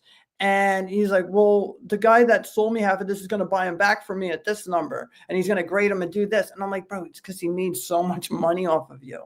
It's just, be careful with your money. Go to trusted people. That if you do like streaming, go to the trusted ones. But just be careful out there. I'm not a fan of any of these platforms. Radar said maybe I'll start a Patreon and spill all the secrets of TikTok. Pokey Radar used to work there, so I'm sure he could. I don't know how he has any non-competes or any type of NDAs, but it'd be interesting to hear what the plan is behind the TikTok scene. And then Dubs Edition said, yeah, FUNN, plumbers never buying packs from you. Honestly, I mean, it's such a taboo subject to talk about, but I don't even understand. I mean, I do understand it as greed, like the Blake's breaks and the people who like try to like pull the pack off screen and slip the card out and like not give you the hit all the time. Like, yeah, but I don't. Obviously, that's gonna come to end. Like, you're gonna get caught eventually, and it's gonna blow up your entire business, your entire reputation. I don't get it because your business is already thriving. People are buying packs. Like, why do you need to go the extra mile and try to scam people? It doesn't make sense to me. Like, honestly, I'll be happy just running my rip and ships the same way they are until the end of the hobby and the end of my days or whatever. Like, I don't need any extra. Pulling that Moonbryon for someone else, that's all the joy I need. I don't need to try to scam it out of them. Like, when I pulled those Pikachus from Surging Sparks for people, I don't need to try to like keep those for myself. Like, they already bought the packs. We're all winning. They won. I made a little profit on the packs. Everything stayed running the business. It's like I'm making some, content. It doesn't make sense to me. I don't know. Again, maybe that's just me. Maybe I just don't have that like level of greed in me. I don't know what it is. Who knows, dude? Who knows? You're pure of heart. Congratulations on being a good human being. So ridiculous, dude. All right, let's try to find some questions in here. Waiting on the Pokey Radar TikTok Patreon, though. I want to know the secrets. But yeah, no, I agree with what you said, though. It does suck for the people that their businesses are tied to TikTok. So that's the one reason I hope it doesn't get banned. I just wish they would change up the way they use their marketing budget and the way they run their coupons. That's all. Like, maybe make it like credit instead of like make the packs so cheap that, I don't know. Maybe there's just no perfect way, but like, I do hope it stays around for all the people that have businesses. Because I get it. I mean, that's a huge blow to a lot of people. Yeah. And one last thing, and then we'll take questions. Like in the moment, like, no one will ever pay attention and like see the opportunity of a set right in front of them. Like, guys, there were so many people that, like, even when like Evolving Skies, they weren't saying Evolving Skies is a buy, right?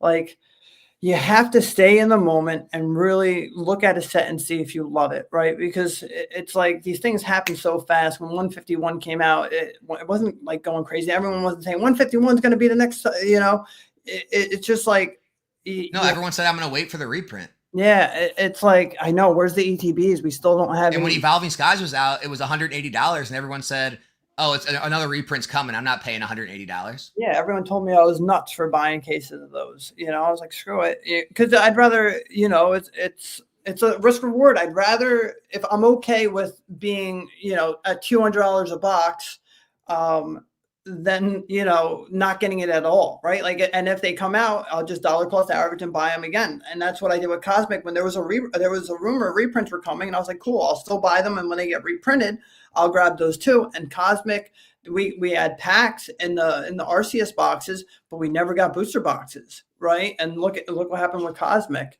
Like, we didn't have a huge reprint of Cosmic at all. But I can't stress this enough.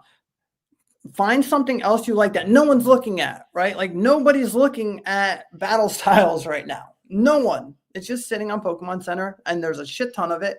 And it's like, that's something you can get for retail, and it's not bad. Like, the Sleepy Teethar is not a bad card. So I don't know. Just try to look where no one else is looking. Good advice. Head Games had a super chat a while back. Sorry about that, brother. Are you guys making any plans in other TCGs like One Piece, Lorcana, Magic? You want to take this one? Yeah, I mean, I'm still buying One Piece. Dragon Ball, I like Dragon Ball. I have a case of Tournament of Power. Dragon Ball Super? Yeah. What else? I mean, Magic's not bad. Magic, see, where I get my stuff from, they're bigger in Magic than they are with Pokemon. So, like, the reason, like, I get these collection boxes and stuff is because, like, he tells me to. Like, like, I'm supporting my friend's business. And I mean, I have brothers who were Kamigawa, Dominaria, even Capenna. Jesus, no, everyone hated that one. But, like, I buy the collector's boxes. And got any Fallout? I don't. I do not. You got Lord of the Rings? I do not. Well, which one? I don't have the holiday set. You got the original? No, that isn't that the original one, the holiday set? I thought the holiday was the second one. No?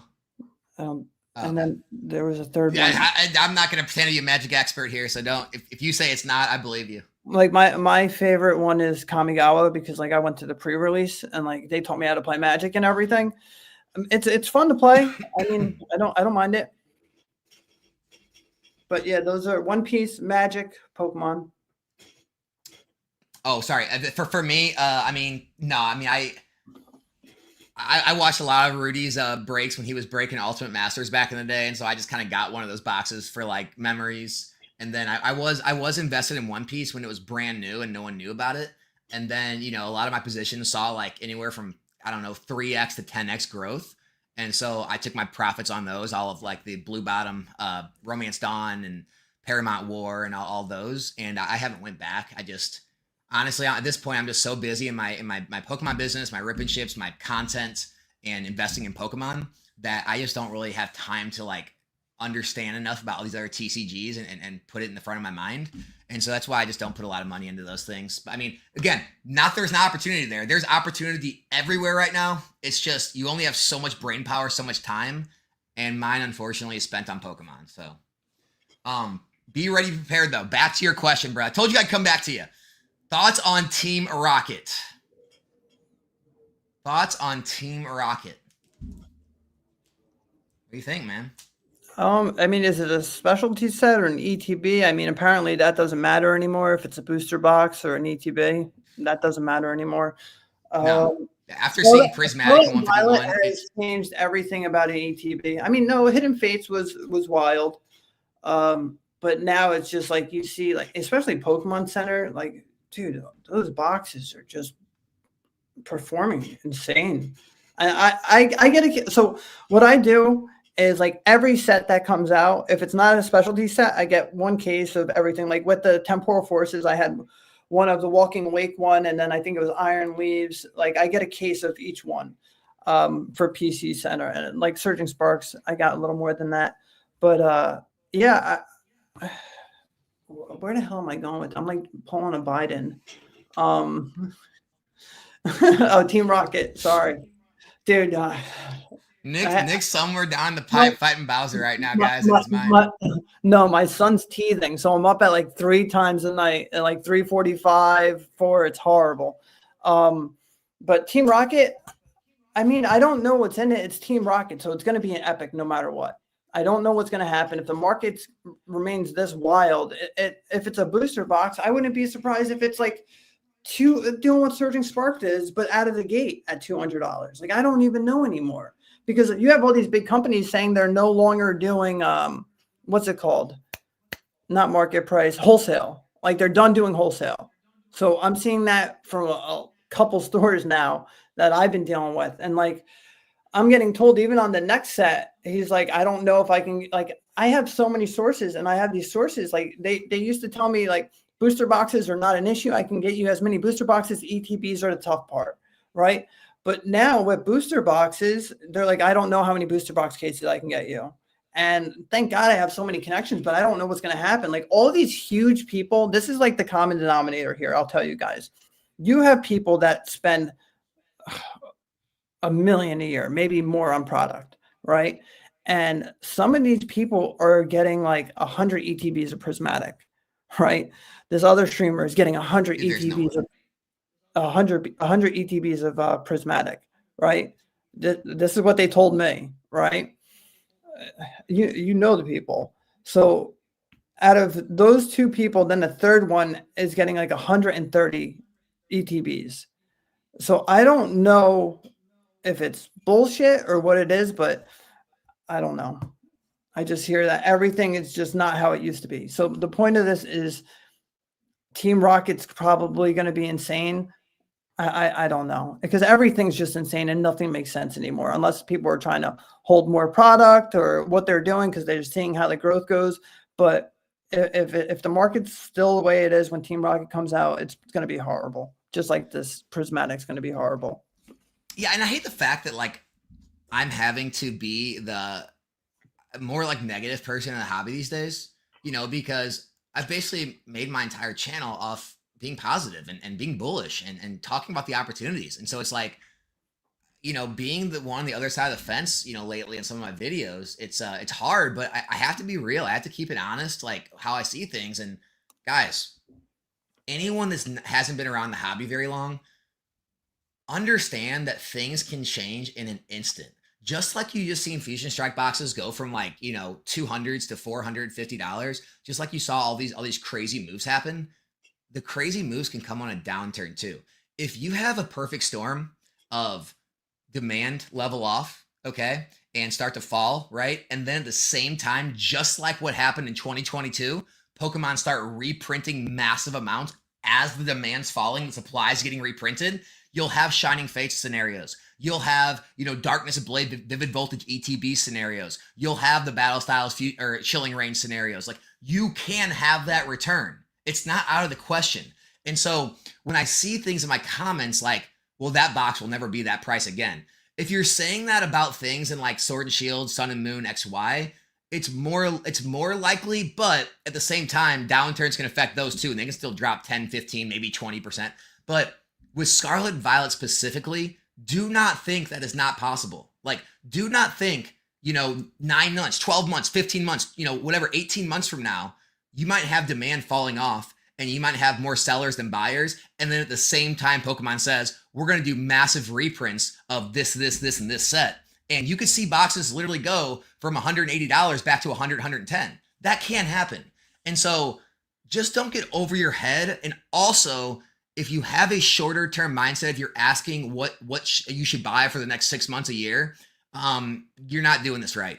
Go flip cards, go grade cards, go run a business, try to like import product from Japan and flip it, try to get distribution and flip whatever you want to do. But do not try to be buying product in hopes it's going to appreciate in 6 months, a year, and then you're going to sell because that's when your 0% interest credit card comes due, or that's when you're going to need money. Just don't do this. It's not for you. So like, that's just kind of where I'm at in this market right now. Is I'm not trying to be negative. I'm still very positive. I mean, I'm holding everything. I haven't sold really anything. I'm holding pretty much everything because overall, I think we're still strong. It's just understand that if that time comes, it could be another year, 2 years or more before the products go on another run, and you got to sit on that money with no or flat growth or some negative growth. That's my speech. That's my negative speech for the day. At least if it happens, they can't come back and say Nomics never told us. He let us off the plank. Oh, you know what? Go to that very last comment. All right. I want to tell someone this before it happens, right? This is my original idea, right? So they said Legend ZA officially scheduled for 2025. So yeah. So and there were, all right. So that's what I'm thinking. This is what I predicted, that after Scarlet and Violet, right? So after Scarlet and Violet, we're gonna get like kind of like with the Heart Gold Soul Silver ever. There's gonna be 4 sets of ZA and then like a Call of Legends in the end, a specialty set in the end. So I don't think we're jumping right next to the like straight to the next gen. I think we're going to do a little bit of an era of ZA, just like we did with Heart Gold Soul Silver. Like I just had that feeling. I think it would be cool because I mean, look how they waited. They never wait this long to release another game, right? So they're actually doing things right, in my opinion. I think this game is going to be awesome. I'm actually really excited for it.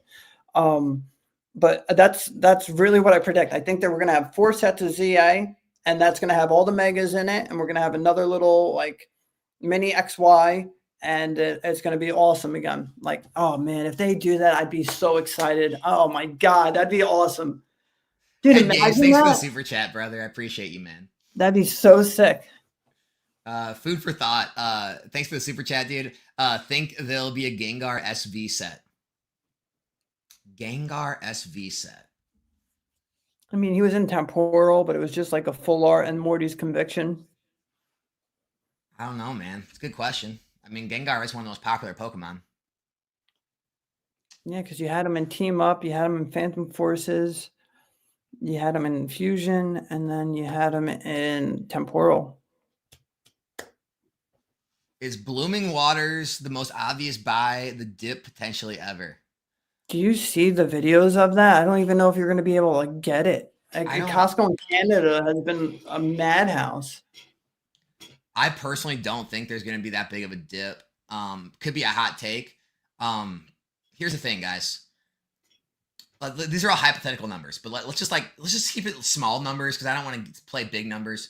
Look, if you normally have 100 stores who want Pokemon product in a regular market, and they all get 100 cases each, right? They're gonna all price compete. They're gonna play the race to the bottom. That's when you'll see the highest drops. In a market where say 1,000 or 10,000 stores all want the product, and then Pokemon, everyone thinks it's all they're not printing enough. If they're printing the same amount of those boxes and those 100 cases that those 10 stores or 100 stores would have got now get dispersed for like thousands and tens of thousands of stores, everyone's gonna get such a small amount. Meaning, if you're a store and let's say Surging Sparks, right? Let's say Surging Sparks gets reprinted, and normally you'll get 100 cases on a reprint, but because everyone and their brother has distribution now and everyone wants some, you get 10 cases, right? Are you going to blow out those 10 cases and try to drop the market? Are you going to sell them at a normal MSRP? Are you going to drop them down to 100 bucks? Nope. You're probably going to either hold them, right? Or you're going to slowly leak them on the market at full retail price, and maybe you'll have some price competition from the people who really need capital, and it'll come down maybe 10, 20%, but you won't have massive price drops. And I think the same thing is going to happen with Blooming Waters. I think 151 is too much demand, and any bit of drop in the singles or the packs is going to get eaten up immediately, not just by consumers and collectors, but also by streamers, and they're going to go as fast as they came out, and then it's going to add actually more fuel to the fire when the Blooming Water supplies runs out, in my opinion, very quickly. It's going to run even higher than it is now, in my opinion. So, yeah, I mean, if there is a dip, absolutely buy it. But I don't know how much dip there's going to be.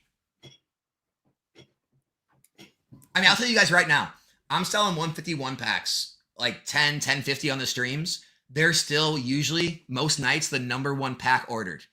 We went through like almost 300 151 packs on Wednesday night. Still, in this market. That's more than we went through. We opened more 151 than Surging Sparks. It's wild. Yeah, I mean, you can't stop 151. It's the perfect blend of nostalgia and the modern artwork, right? It's like when you take the modern nostalgia that people love of vintage and you put the modern artwork spin on it where it's actually, now is like brought up to the times now. It's just a recipe for success, man. Yeah, the gray hat felt Pikachu I know is pumping. Radar and Catch 'em All Collectibles are very happy with their play. I was there. I was there at the Collecticon in Chicago when they made that play. So congrats on you guys for making that. That's the pump is Dude, crazy. I sold so many at 200 in PSA 10s. I graded. Oh my god. I mean, I kept one, so it's okay. I kept one for PC. He did. How many slabs do you have in your PC these days? Um, I have a lot graded right now. Like I've been having submission after submission show up here. Nothing crazy. Maybe like 120. Over 100 slabs? Yeah. Wow. Me and Nick always have this conversation. I'm always like, dude, you're rich, so you don't understand what it's like for regular people. It's like when you're always buying, like you're calling me with all these plays, like, dude, I think this is the play. I'm gonna buy a case of Phantom Forces. I'm just like, yeah, dude, I think if I was in your financial situation, I'd do the same. It's just for regular people, we can't go and throw like, $10,000 at things, on a day-to-day basis. Nope. Nope. No comment.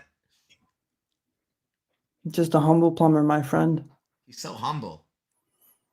Sorry, I'm looking for questions. If you see one, let me know. I haven't looked. All right, Alex. The core of my business is grading cards through PSA. It seems like turnaround times are about double what they were several months ago. Any tips on pivoting the business? I didn't know they slowed down that much. Well, I mean, I don't like this method, but you could always, pivot to other grading companies. Gosh, any tips on pivoting? You could take lower margins and focus on buying out singles and slab collections at, lower percentages that you can make a percentage on those. You could pivot to that side of the business. Man, it's rough. Like there's not a lot of ways to pivot from that because I'm guessing if you're grading cards, you probably don't have distribution. You're probably not running like a sealed selling business, with Japanese or English. And I'm sure are you not making content? You could definitely like ramp up the content you're making. Obviously, what I do with pack openings, like there's a lot of different sides of the business, but as far as like pivoting into like another like avenue that's card grading, other than like other grading companies or buying out collections and selling Or they at a could just profit. pay a little bit more, like the value, right? Like it depends. If you have like some big money cards in there, like it doesn't hurt to pay a little bit more because even if you did like the Holiday Express or the Holiday one and you paid like $5 more a card, I know it cuts in a little bit of your profits, but if you need them back to make profit, right? Maybe pay, because I'm telling you, like those 5 business days, like that's the difference between the two. It makes a huge difference. I mean, it's a week. Yeah. Or take the most expensive cards, right? And if you really need those and you want to make a bigger profit, then I mean, value them. What I would also say is it's definitely more risky, but in this market right now, I would say it's less risky. Is you could take some more risk on first to market plays. Because first to market plays, you can afford to pay that $40 tier. You can definitely get your cards back a lot faster. And I mean, I know people in my Discord, my Patreon Discord, they did extremely well making plays on that Surging Sparks Magneton. I mean, there are people in there that literally graded like 100 of them and got very high 10 rates. And they were selling those from the 500s all the way down to like the 200s and just making insane amounts of profits. And even the 9s were selling for like more than what the ETBs cost, like after grading fees and stuff. And so, if you made plays on the Pikachu card, the Latias, like that's what I would say with these newer sets, make more first to market grading plays and go after the high value cards that you can afford to pay that $40 upper tier. So that way you're getting your cards back faster. It's not hurting your profits because there's so many more profits to be had at the beginning on those higher value cards. In this market, it's very unlikely the singles are going to fall off a cliff. It's a lot more risky in like, flat or bear markets. But right now that can be a good play. My advice on that. Guys, I'm not the best person to ask for the card grading. Like I don't have near as big of a card grading business as someone like, Catch 'em All Collectibles or those guys. So they may be better to answer like those questions, people who grade, thousands of cards a month or whatever they do. Because I don't do those levels of volume.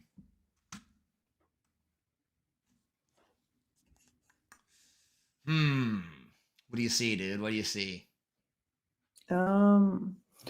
Question: What does Paldea Evolve product rollout to September mean? Will every product likely be available for 8 months? We always get ETBs and bundles, or once they sold, it's gone. You gotta like that. Wait, where? Oh, I see it. Here it is.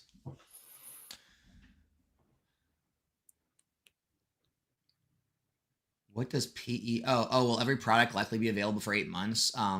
So they split up their release of Prismatic Evolutions. Like they're releasing Prismatic. they're releasing like some of the products differently, whether it be the binder, the bundles, the text sticker collections, whatever they come out with. So they're just splitting up their release, trying to like, I guess, maybe keep demand like at bay and keep the prices lower because people know more products coming. They used to do that during the pandemic, release things in waves. I just don't think it's working. I mean, they've been releasing Stellar Crown for 2 years. I mean, Crown Zenith for 2 years. Dude, if they ever, if any time in history, if they've ever tried to kill a set, Crown Zenith is that set, and they could not kill it. Yeah, it's too stacked. They still have a $500 PSA 10 Garatina card. Yeah, isn't that wild? Yeah, they just kept. Oh my goodness. And that tells me that they can't kill 151. As much as they want to try to throw out, you're not going to kill that set.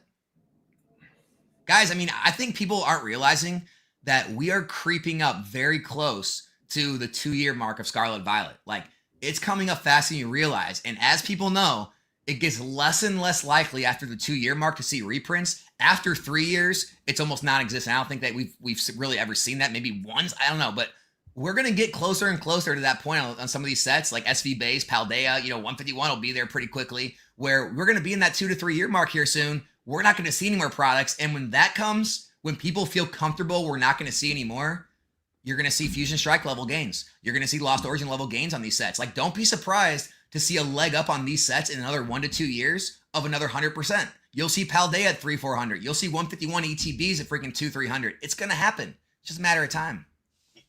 The only thing holding them back is that threat of a reprint. Once that threat goes away and people feel more comfortable, it's off to the races. Home team, advice for starting a rip and ship investing channel. Dude, I am one of the few people that has been able to successfully pull that off. A lot of people actually told me not to. A lot of people said to split the channels into 2. A lot of people said I would lose part of my audience and the channel. I would not recommend trying it. I would pick one or the other or do it separately. It's very hard to keep the 2 separate and to continue to give both audiences what they want.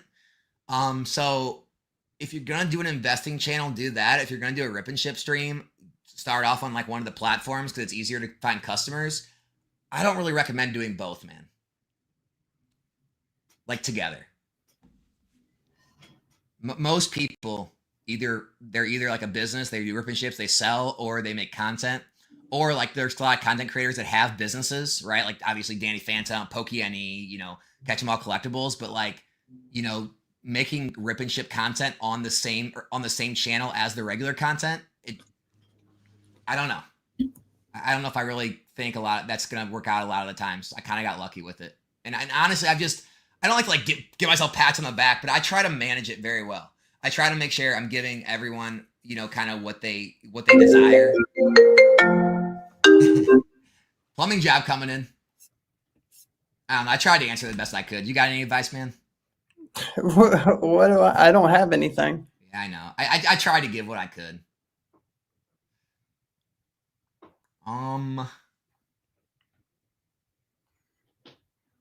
Wait. Alex doesn't believe this wave of 10 to 20 Pokemon investing channels going from 5,000 to 20,000 subs is responsible for the new booming market. No one was investing before, though.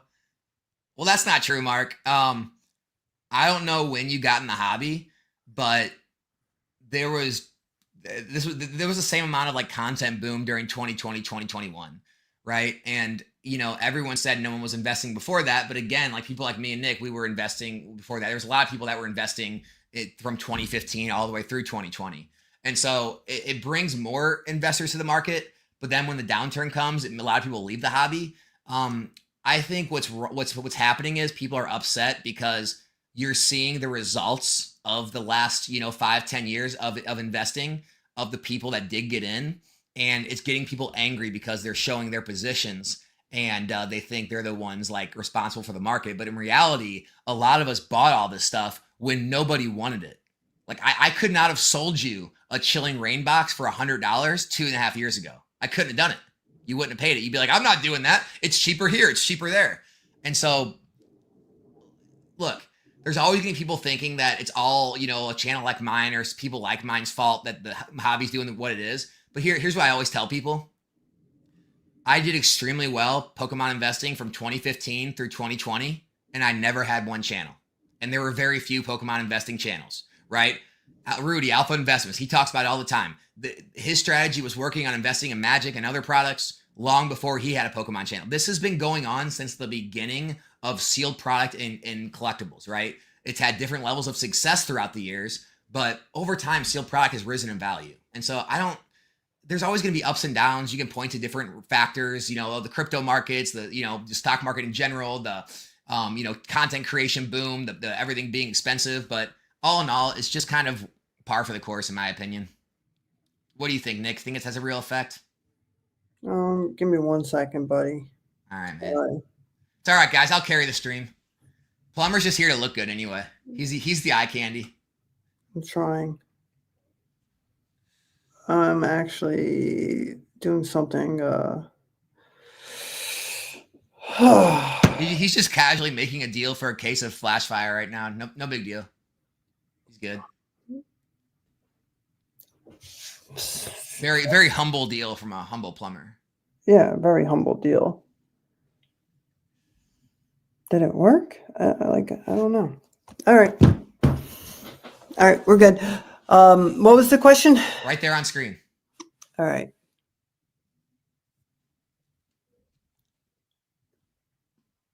What do you think?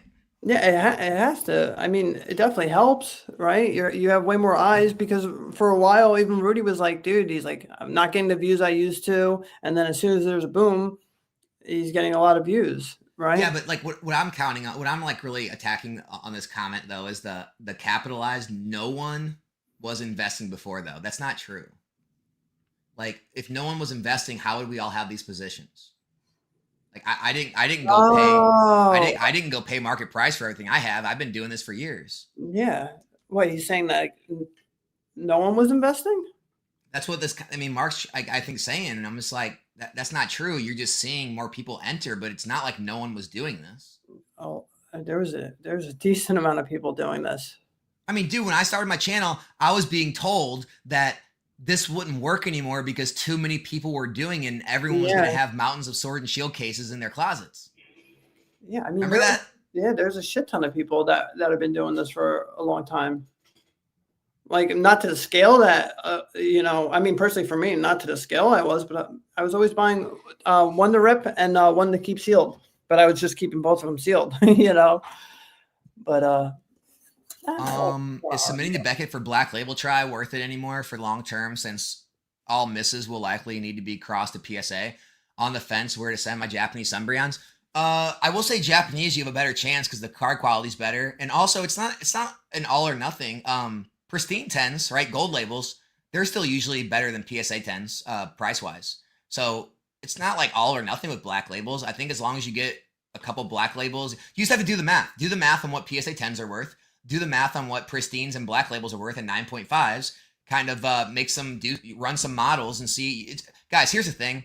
All this is run with calculators, right? As long as the numbers, math out, and you have like a whatever margin of error, make the play, right? If the play makes sense and you believe it's a good play, make the play. But like, there's going to be no like perfect, perfect play out there. There's going to be no perfect way to tell you which way to go because, you send a submission and you get no black labels, send another one and you get 3 black labels, and those go for, 20, 30 times what the PSA 10 goes for, and it pays for the whole submission. So I would be more confident sending Japanese cards than I would English, because English are likely to never see black labels, but you can go for it.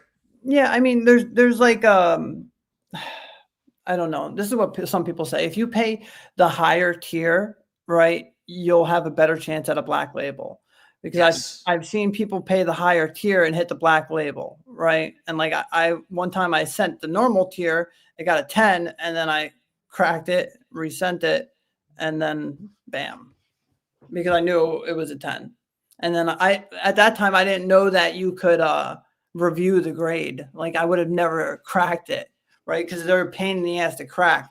Beckett slabs you have to crack, and then you have to cut like the inners out. But see, it's all trial and error. And see, it's beautiful because you guys have people to tell you this stuff nowadays. Like, dude, I didn't even know that was a thing back then. But yeah, you could pay the higher tier. And then if you get the 10, you could send it back for review. But it's kind of like hard to find out how to even like put review on the thing. You know? I'm not a fan of the reviews. Like, I'm not a fan of But I've cross seen grading. work. I've seen so many people. My buddy Sam with the ponchos. Like when I had all those Beckett 10s, I should have reviewed all of them before I Really? sold any of them, because I've seen him cross 3 of them now to black labels. Well, maybe Beckett's different. I know from experience with PSA. Oh, PSA is tough. If you try to review a 9, also if you try to cross grade like a CGC or a Beckett, They can give you're you a always gonna lower be better grade. cracking. Yeah, they can give you a lower grade. I've seen Yeah, that. crack them out, because they're always like, I don't know, they have a prejudice against like other companies, and even if it's a 9.5 or whatever, they're I've not going seen, to give I've you seen that a PSA 10. 9.5, a Beckett 9.5 go down to a PSA 8. Yeah, just don't. Yeah, so crack them if you send a PSA. I guess for what Nick says, review them at Beckett. Food for thought: should I sell my Sword and Shield high-end slabs for sealed cases? Oh, geez.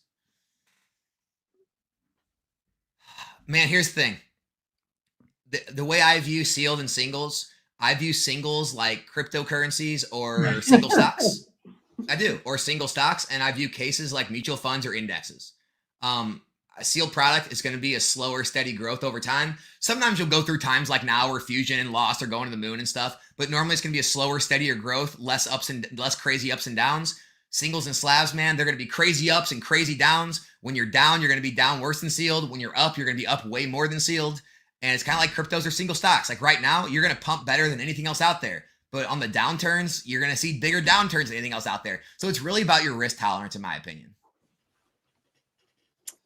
Man, I mean, I think they're awesome. And I mean, these slabs are really performing, right? Like they are performing very, very well.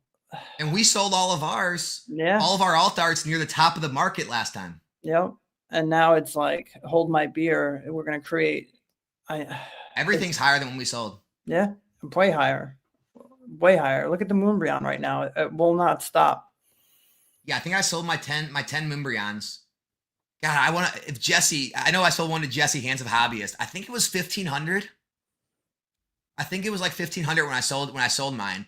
And now they're what, like 22, 23, whatever they are. It's crazy. I took in at 17 trade for the latest moon. I've had so many Moonbryons, and like, I'm like, shit, man, it just hits a new ceiling every time. I had because I mean, I saw the play coming. Like I talked about it in my videos, me, you talked about it privately. Like, dude, they were we were loading up on all. I mean, I while. probably had, I don't know, 60, 70, 80 alt art slabs at one point. And sold every one of them and we talked about it. And remember, you were like, dude, I don't know how you called the top, but that was like spot on. It was, we called the top, we got out near the top, and still they came back and they're stronger than ever. Yeah. I don't know. Strange. Seems like the pop doesn't matter, you know? Dude, I'd love to get someone on here like that's all about the low pop stuff, because and it's not even to like attack people. I just want to hear people out and hear like their opinions on it, because, you know, it's hard to find people to just have conversations with. Everyone thinks it's like you're attacking them. Everyone thinks you're trying to like, you know, jockey for position and make yourself look good. I just want to hear people out. Like, I just want to have a conversation. Kind of like Joe Rogan says, like when he was talking about like the Kamala, you know, debate, like he's like, or not debate, but like I just want to have a conversation with her. That's how I am with like vintage people or people who are against modern and really believe in low pop slabs only. I just want to have a conversation and hear people out. on their point of views on why they are so against modern slabs and why they think that higher populations means they're all trash. Because you hear it so often. Yeah, you do. I know. I mean, you and I got into this a little bit. Is like these pops don't even matter when you have this much demand in the grand scheme of things. It doesn't even matter if you have this many people that want a Girantina. It doesn't matter. It just doesn't. It's wild. And these cards really are beautiful. Like there are pieces. This is what I was saying. There literally are pieces. Like, yeah, the half arts were nice, but I mean, there's a lot of vintage cards that I do love. But it just goes back to numbers. Like I make a lot of my decisions off numbers, guys, not off feelings.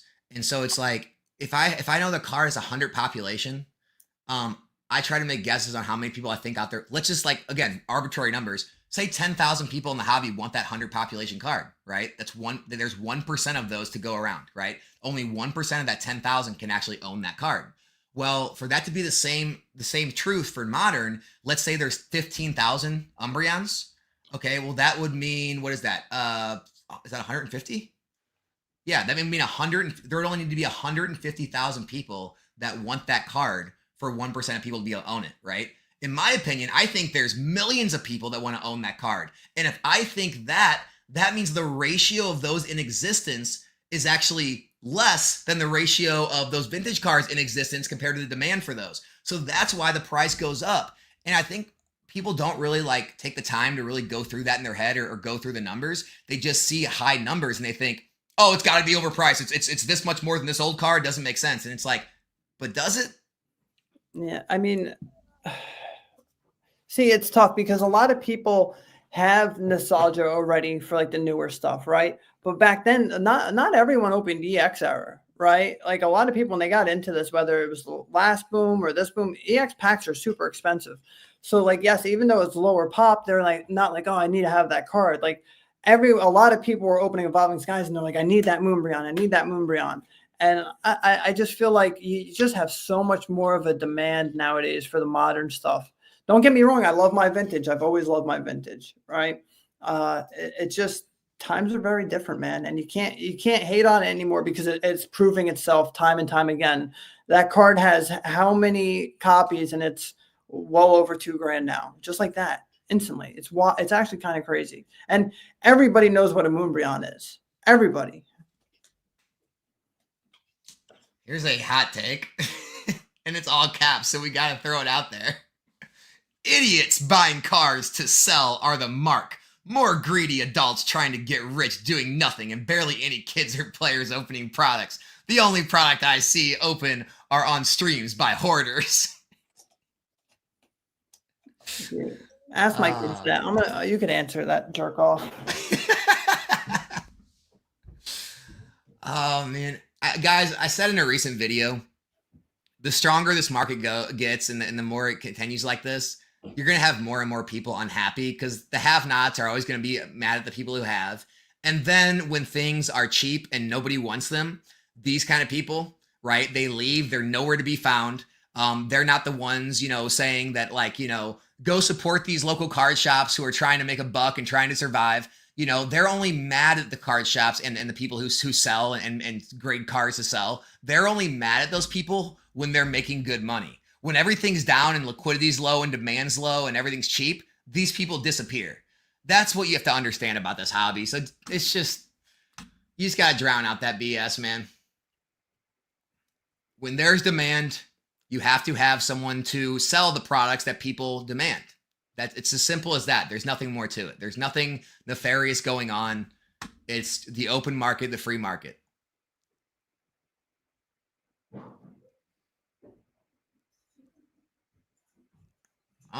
Let's see.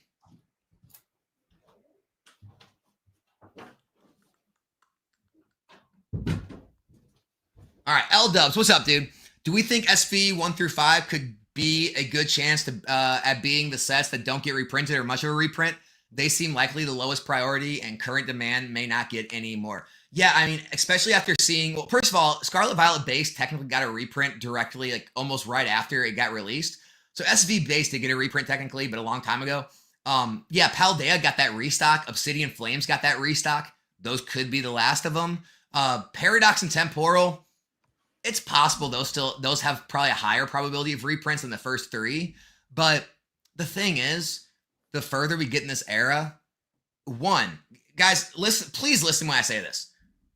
There's no guarantee if a reprint comes, they even reprint the booster boxes. They could throw out bundles. They could throw out ETBs. They could throw packs in collection boxes the way they did with Cosmic Eclipse in the Arceus boxes, right? And then even if they do decide to print the booster boxes, how many is it going to be? Is every store going to get 2 or 3 cases? It's not going to affect the market. So even if reprints come, I don't think we're going to see massive market corrections on a lot of those early sets. What do you think, brother? You want to skip that one? No. I was thinking about that last guy. I had to take a piss first and foremost. I didn't run. You're an idiot, because my kids opened a lot of Pokemon cards this Christmas. And yeah, everybody. Wait, what? No, the guy before this? The guy before. That's why I never read comments, because these people are just idiots. Like how bad is your life? You know, like that you got to say dumb shit. Like, move along, bro. It's not for you. Go figure it out. Get out of Pokemon then. I usually say things through their comments that make them more mad. Like, you seem like a fun person, or I wish you well. I wish you well. Yeah, dude. It's like, bro, these people. That's what's ruining the hobby too. Is like, dude, it was never like this. You have people with these low IQs, even, you know. But everybody has a right to their opinion. Doesn't matter. You just keep it moving. As far as 1 through 5, I don't know what's going to happen with Temporal. I'm really intrigued by Temporal. I'm pretty intrigued by Twilight too. Like, I don't know. Like, in theory, I could see the next reprints being Twilight and Surging. I mean, as far as Temporal, I don't know, because we still have so much. We have so much heat coming out. We have these the trainer set, which is going to be exciting. So, I mean, Pokemon has to rev up, right? They did this at the end of Sword and Shield. They smoked us with Lost Origin. They smoked us with Silver Tempest, Brilliant Stars. But I just think that the same thing might happen in the end of Scarlet and Violet, especially when you have this much demand, right? Because it's going to get eaten up. It's good for the hobby. The more demand that hits the market, it's going to be good, right? Because it is going to be open. But reprint is healthy. We need to start seeing some reprints, because the truth is we haven't seen any reprints. We've seen restocks, right? But until I see a true reprint, Pokemon has to do a reprint. I know they want to charge higher on their MSRP, but they have to put out a little more product. It's just like Target's been out of product since Christmas, right? And there's still no product on the shelves. Let me hear. I'm gonna help everybody out, okay? If everyone knows Eli from Pokemart USA, some of you do, some of you don't. He's got a pretty large distribution program. He's one of the largest accounts with a lot of his distributors. He gets buku amounts of products, right? Let's say 6-9 months ago, okay? I could have ordered literally as many cases as I wanted from sets, as many booster boxes, as many ETBs. Nowadays, there's so many people in his program. He had to shut off his program because he has 200 plus people in there. And there's 200 people in there, okay, that all want a piece of it. Now, everyone gets allocated down to only a few cases of each set. Here's the kicker. He's getting the same amount of cases from distributors on some of these sets as he did on the sets 6, 9, 12 months ago. Meaning, he's getting the same amount of product, but everyone's getting less because there's too many mouths to feed. The same thing is happening on a larger scale with Pokemon as a whole. All the distributors are getting the product. Maybe they're getting less, maybe they're getting more, but they have too many mouths to feed because now all the magic shops want Pokemon. All the sports shops wants Pokemon. Anybody who has a distributor account all wants as much Pokemon as they can possibly get, and distributors have too many mouths to feed. And so when people hear reprint, they think it's this Armageddon thing. I personally think it's not going to even hurt, because instead of all this card stores getting 50 cases, 100 cases, they're all going to get 2, 3, 4, 5 cases each, and no one's even going to have enough to drop the price. That's how this works. There's too many mouths to feed. I don't know, man. Red Point Climbing, Prismatic Evolution's PCTB case versus Evolving Skies booster box. By the way, are you gonna be on? Are you gonna be on the Pokemon Center the morning of release trying to get some more? Dude, it's gonna be a nightmare. I don't know. Maybe I have the East Coast advantage, so maybe What is that? I'm up our time zones earlier, Okay. so it plays a part. Like if you're on the West Coast, you're gonna have to wake up super early.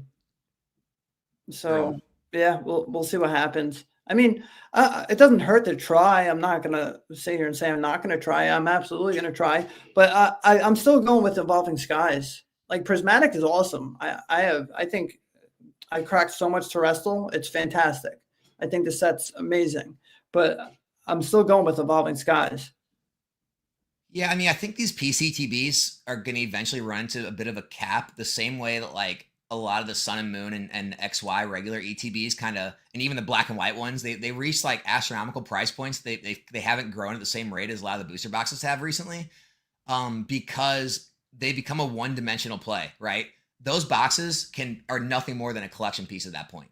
Whereas the booster boxes, like we talked about before, once the single packs start to ramp up and all the other packs are expensive, the sleeve blisters, everywhere else you can get packs, the booster boxes start to rise because the pack openers, like myself, they stop going for the loose packs and the other products. They go back to the box. Then the boxes run up because they become the cheapest way to get packs, and then the other products have to catch up. Whereas the PCTBs, unless the promo is just such a crazy grading play, there's no packs inside, or there's not 11 packs, and it's basically just a collection play at that point. There's no like pack play anymore. Yeah, but you know how it is with these stamps with the Pokemon Center stamp, and it's an EV, so it really might be a huge play out of the gate.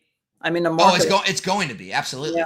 So, I mean, at the end of the day, it's kind of wild because depending on how much this store is, like I know streamers that are going to be ripping these at 15 to 20 a pack, right?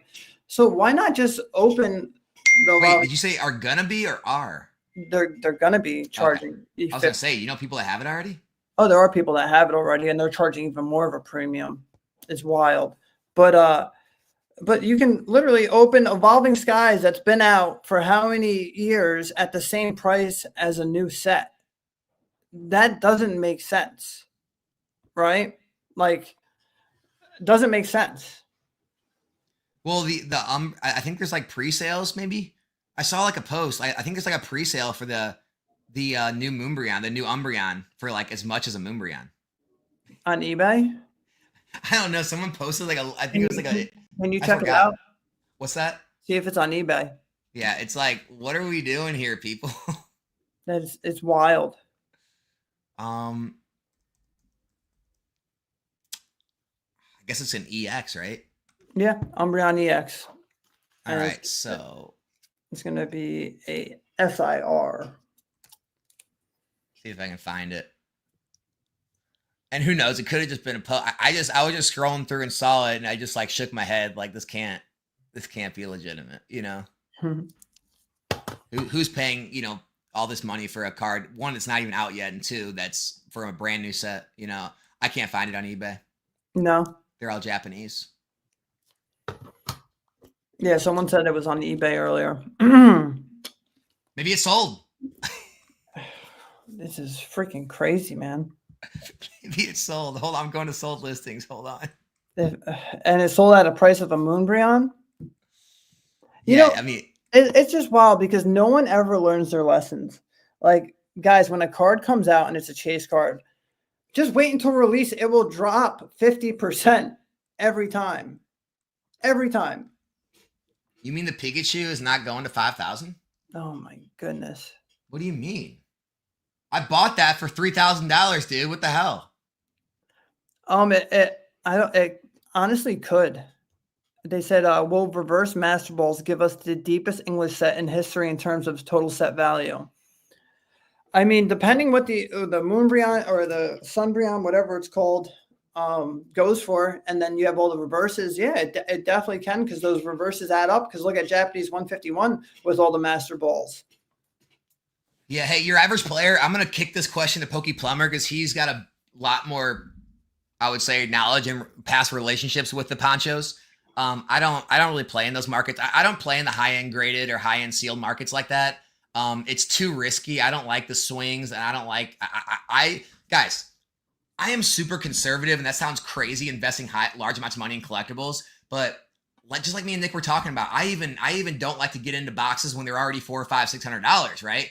I like to get in when they're real cheap, no one wants them, and hold them for long periods of time. Let them, grow at whatever rate they grow, 100, 200%, in 5 to 10 years. Take my money and move on.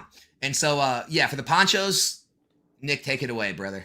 Yeah, I mean, as far as ponchos, I didn't think they could go up more, and they just kept going up more and more and more. So, and if we're talking long term, ponchos are awesome cards. They're beautiful. I mean, man, I can give you a story. When I first got into them, I was able to get all of them raw for like dirt cheap, and I was like, oh, I'm not the biggest fan of those cards, and that's literally what I said, that I wasn't the biggest fan of them. Dude, I'm talking like hundreds of dollars for all of them. Don't give away your negotiating tactics. Yeah, no, but I didn't want them. And Anthony at Game Zone called me. He's like, hey, I have someone here that has the ponchos. Do you want them? And then I ended up getting them. And then they had a huge boom. And I was like, wow. I was like, that was still to this day, that's the biggest profit I've ever received in this hobby, were the ponchos and BGS 10s. And it just shows me, if these alt arts with this huge population can grow. I mean, the ponchos and BGS have super low pops. That's why I was like, you know what? I want to get the BGS ones because the pops are even lower. But in the grand scheme of things, the ponchos are still lower pops than some of these Sword and Shield cards.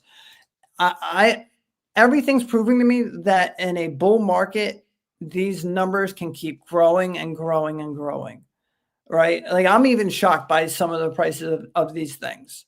So, as I said, Dan, Catch 'em All Collectibles commented on my my prediction video I made on January 1st, and he's like, man, I'm bullish, but this is ridiculous. He said something along those lines. You guys go see the comment, and like I responded, I said, dude, every single year we make predictions, and every single year we're way off, and they blow out anything we expected. And like that's the one thing I've learned in this hobby. However good you think things are going to do, if they do good, they're going to blow out anything you thought was possible. Like, dude, think about this. When Lost Origin, right, it was going up, and Brian bought some cases and they were in like the 700s, and then it got reprinted and went back down to 6, and he's like, damn it, I lost on those. I did horrible. And then he held them from back then to now, and now look at his profit margin, right? So in 2 years, you said they're 300 a box right now, or even more? 350. Yeah, 350. So it's like, dude, when I talked to him last, I was like, yeah, you can get rid of them for 18 a case. He's like, wow, that's pretty good, right? And now they're even more than that. So it's just like, don't get me wrong, it hurt. It hurt when it dropped from 180 to 110. Yeah, and a lot of people sold, right? But you just have to be patient. As long as you can remain patient, you will remain undefeated, right? Just give everything enough time. Just give it enough time. Look at this. Time undefeated. Young Playmaker. I need to show you an email you sent me in March. Literally predicted everything. He said, crazy, how well you called the streamer demand and how it would affect the market. I remember, you're probably one of the people, I remember, especially people from my Patreon. Anyway, like I was telling people that this was the streaming culture was going to change the hobby forever. And it was never going to be the same. And sealed investing was never going to be the same. And we're seeing the effects of it now finally. And people are starting to realize that the amount of packs being opened is, it blows away anything we've ever seen in history. And so this idea that things are printed too much, it doesn't matter because they're open too much. I think we had that conversation because I've had it with everyone. I think anyone that asked me about it. He got it from me, guys. Yeah, but hey, I give you credit where credit's due. So give me credit, because I called Draz and I went through his numbers, Noah's numbers, Tim's numbers, and said, hey, if they're ripping this much product, I said, think about, these are just 3 streamers ripping this much product, right? There's no way, if you don't add up all these other streamers that are even bigger than them, I said, bro, product is going to be way more scarce than people think. And then we have the mystery packs. We got PokeRef packs. We got PokeVault packs. We got Danny Fansump packs. We got all the mystery packs that continuously get printed. What's that? Lewis, Cool Trainer Cheeses. Cool Trainer Cheeses mystery pack. I mean, it's like the list goes on and on. Every one of those has massive amounts of old boxes opened to fill out those packs. Like, I mean, I don't think people realize, like, guys, if someone does a run of 10,000 mystery packs, right? And there's 5 packs per, that's 50,000 packs. And then, I mean, if you have a hit pack in each one, I mean, you are talking hundreds of hundreds of XY and Sun and Moon booster boxes being cracked. It's wild. Yeah, like even like people's plugs like are selling to other people and they don't have like there's people right now, like big stores saying the only thing we're selling right now is on the sales floor. We're not selling anything in our warehouse, anything in our back rooms. Like all you can buy is what's on the sales floor right now. So they don't want to sell their Sword and Shield. They don't want to sell their Sun and Moon. They don't want to sell their XY because there's not that much left because it's just getting burnt through nonstop right now. Yeah, I just think it's think about this. You guys have to put this into perspective, how much Sword and Shield there was, right? And like Sword and Shield is drying up, guys. Sword and Shield, Chilling Reign was reprinted. It had a huge reprint. Fusion Strike, all these things had huge reprints. Lost Origin had a huge reprint that it made prices drop back down to $600. Some people were even selling them for like $575. Guys, it dries up no matter what. When I got in the hobby during Sun and Moon, there was Roaring Skies on the shelves. Like you would even be able to find some tins that had black and white packs in the tins. Now you go to the store, it's just Scarlet and Violet Arrow. If there's any Scarlet and Violet Arrow on the shelves, yeah, it'll always dry up. Badly Super said, Nostalgia, have you seen the Pokey S&P podcast? Absolutely. That's our girl Pokey Sun, Lee's over there. Make sure to check that guys out. If you guys want some more Pokey content, Pokey S&P podcast is a good one. They show how much stock Pokemon Center has printed. For example, Prismatic ETB PC ETBs have 165,000 units. Yeah, I mean, that sounds like a lot, but again, do you think there's more than 165,000 people in the hobby that want that? Yes. That means there's one for everybody. Do you think there's a million people that want it? Yeah. That means there's less than one to go around for everyone that wants one. That's why the price goes up so fast. This is supply and demand, guys. It's economics. 165,000. Is that like including like the pre-orders like that we already? Apparently, that's all they made. That's all they did. That doesn't sound like much at all to me. No, it doesn't sound that much. But other people might see that and say that's overprinted. That really doesn't sound like a big number. That's boxes, not cases. ETBs. Oh man. Holy shit. You know what? Hey, and also, shouting out Pokey S&P with Pokey-san and her. I forget what's her co-host name? Do you know him? Yeah. Jesus. We were just talking about him. I've never talked with him before, so sorry, man. Jesse, right? Jesse. Sorry, dude. Sorry for forgetting your name. But not just them guys. Like, shout out Jesse P. All right, good. Shout out all the good, content creators and all the channels that are doing well and growing in subs this year and growing in views and just all the different perspectives we hear. Like, I mean, I'm happy to see everyone grow. I want to see everyone do well. I don't know why, going back to what we said earlier, I don't know why it has to be like this fierce competition and like you have to like be at each other's throats. And it's such a strange hobby when people make it like that. My best thing to tell you guys, what do I say all the time? What's that? I want to see everyone do just as good as me, or if not better. I've been saying that forever. Like, absolutely. I want to see all my friends do just as good as me, if not better. And that's like the most beautiful thing. And it's best to take in as much information and as much different perspectives as you can to make your own, belief system when it comes to investing. That's a great idea. Yeah, don't just listen to Alex. Don't just listen to me. Listen to everybody. And then you take a piece of everybody and you learn and you put that shit together. And it's like the possibilities are endless because you're taking what this person says, what this person says. Then you're forming your own opinion. Don't just listen to one person and be set in one way. Like you'll never grow that way. And that's the thing. If you don't grow in this hobby, you're going to remain stagnant. And it's a dangerous place to be. People will leave comments like that in my comment section a lot too. Like they're like, Man, I love your content. I agree with like 95% of the stuff you say. I'm not with you on this. I'm like, Good. great. Good, Yeah. dude. Yeah. Like, I hope we don't agree on everything. That'd be boring. Yeah. No. And then, but see, when me and you don't agree on camera, then people We think hate each I other. hate you. Yeah. Man. What's the percentage of likelihood Pokemon ever requires distros to only sell the brick and mortars? They're going the opposite way of brick and mortars. Yeah, the problem is the online sellers are probably moving more than a lot of the brick and mortars are. So like they're the ones buying more. Like Yeah. a lot of these brick and mortar store guys, like they're smaller operations. Like some of these stores only get like 10 cases of a set. Where these online operations, especially ones that have social media following and things and distro programs, they're moving hundreds, if not thousands. So it's just a Yeah, look different at like world. a Costco or a big box store, like they are selling GameStop. GameStop. Hey, GameStop held their pre-orders. I got emails that said like, "Hey, your pre-order is good. Your pre-order on all the product I pre-ordered." So it looks like I'm getting them from GameStop 100%. I cannot believe that. How many did you get? Not that many, because I thought I was going to be able to get them from that price from everybody. Or I was in my Discord yesterday when Hills put up their $950 cases of Prismatic, and I'm like, I don't know. I'm crazy to say this, but I think this might be a buy. I know, isn't that For me? Like I need packs, and I'm just starting to think about my rip and shifts. I'm like, dude, put it this way, guys. Full transparency, I am getting less than 20 cases from all my sources.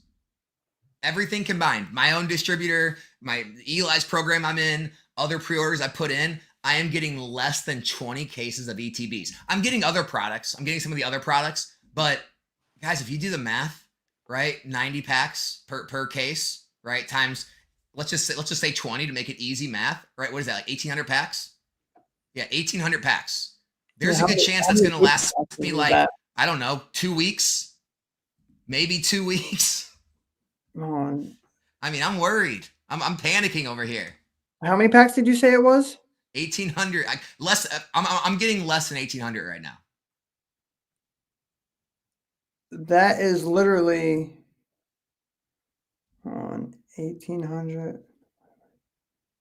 And like I said, I'm not even getting. I'm getting less than 20 cases. That's 8 booster box cases. 8.3 booster box cases. That's how you have to put into terms, because these people are usually opening anywhere from 15 to 30 booster box cases, right? It's gonna, guys. The streamer, the ripping shippers, they're gonna rip through this product like nothing. It's so. Yeah, I mean, and I get like someone said like, "Holy crap, that's 200 ETBs." Yeah, it sounds like a lot for like someone who's just like a casual, or not even a casual, but like just like a long-term investor. That's a lot. But someone who's running a business, dude, that's nothing. Like I'll go through those in like 2 weeks. I said like it's gonna be gone. Yeah, like if everything goes well with my pre-orders, like if everything goes well, like I should have at least 10 cases, and that's if everything goes well, right? So I don't know what's going to happen. Hopefully the Walmart pre-orders hold. I don't know what's going to happen with that. Yeah, it's scary. The Clef says, "Will reverse master balls give us the deepest English set in history in terms of total value?" I answered that. I said, yeah, it'll help. But will it be the best ever? Evolving Skies? I don't know. What's Evolving Skies at for total? It probably went up even crazier. Oh my God. Let's see what Evolving Skies total value is right now. I mean, you guys, I'll give you my thoughts, guys. I'm not a Master Ball fan, right? Like, here's my opinion. This is my honest opinion.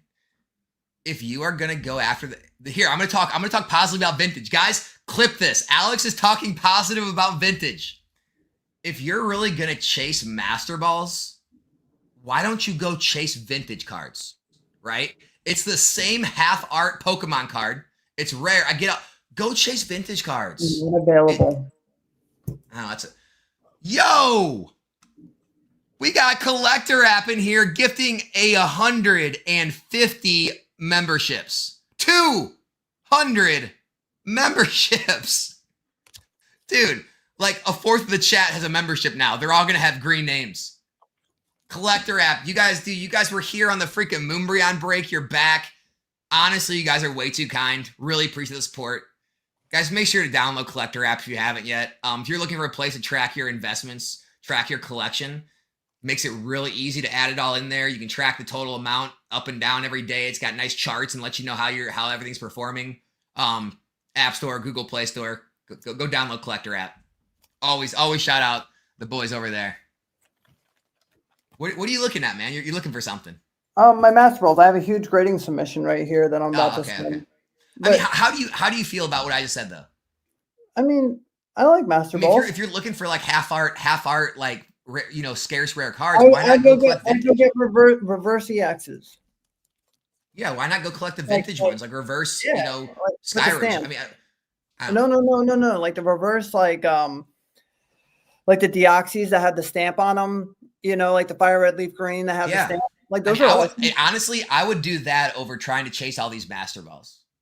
I don't disagree with that. How much is this card in the Pokemon Center right now? Dude, the 10? My submission is insane right now. Look, I was even doing the 151 reverses, like the master balls. I'm going to grade those because people like it. Dude, I have like 200 cards I have to send. Guys, Pokeplumber he has too much money. He doesn't know how to spend it. And so he just tries to throw it at as many things as he can. And hopefully, like, eventually some stuff sticks. This is not true, guys. I'm just a humble plumber. Yeah. A bigger lie has never been told in history right there. A humble plumber. Dude, I work like 2 days a week. I watch my son now. That's my new job. That's even worse. I don't make any money. No, I can tell. You look broke, brother. You're absolutely broke right now. Feel so bad for you. Guys, everyone donate to Nick. He needs our help. Do not donate to me ever. He's got a new baby. He needs our help. Never. No, I'm serious.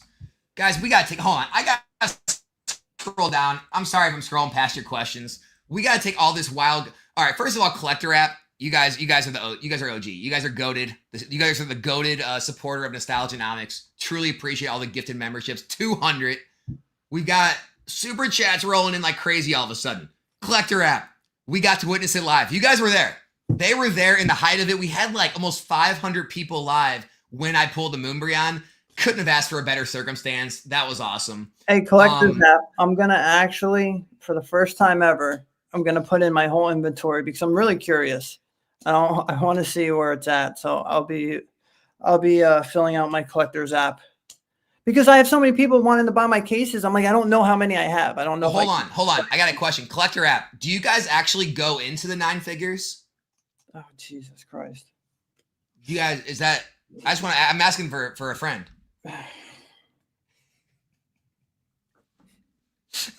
Pop Lawrence, thanks for being a member for a month here, brother. We got Big Spoon Kadabra Big Spoon. My bad. Ian, that's my boy. Ian. Yeah, Nick. EX Delta Species stamp. Tell them. There you go. Yep. EX Delta Species. He has like all of them. He does. He has a sick collection, all in 10s. Pokeplumber's wall behind his goals. Dude, I hear you. Man, another $50 super chat, dude. I don't know how many times I can say thank you for the support, brother, but thank you, Collector app.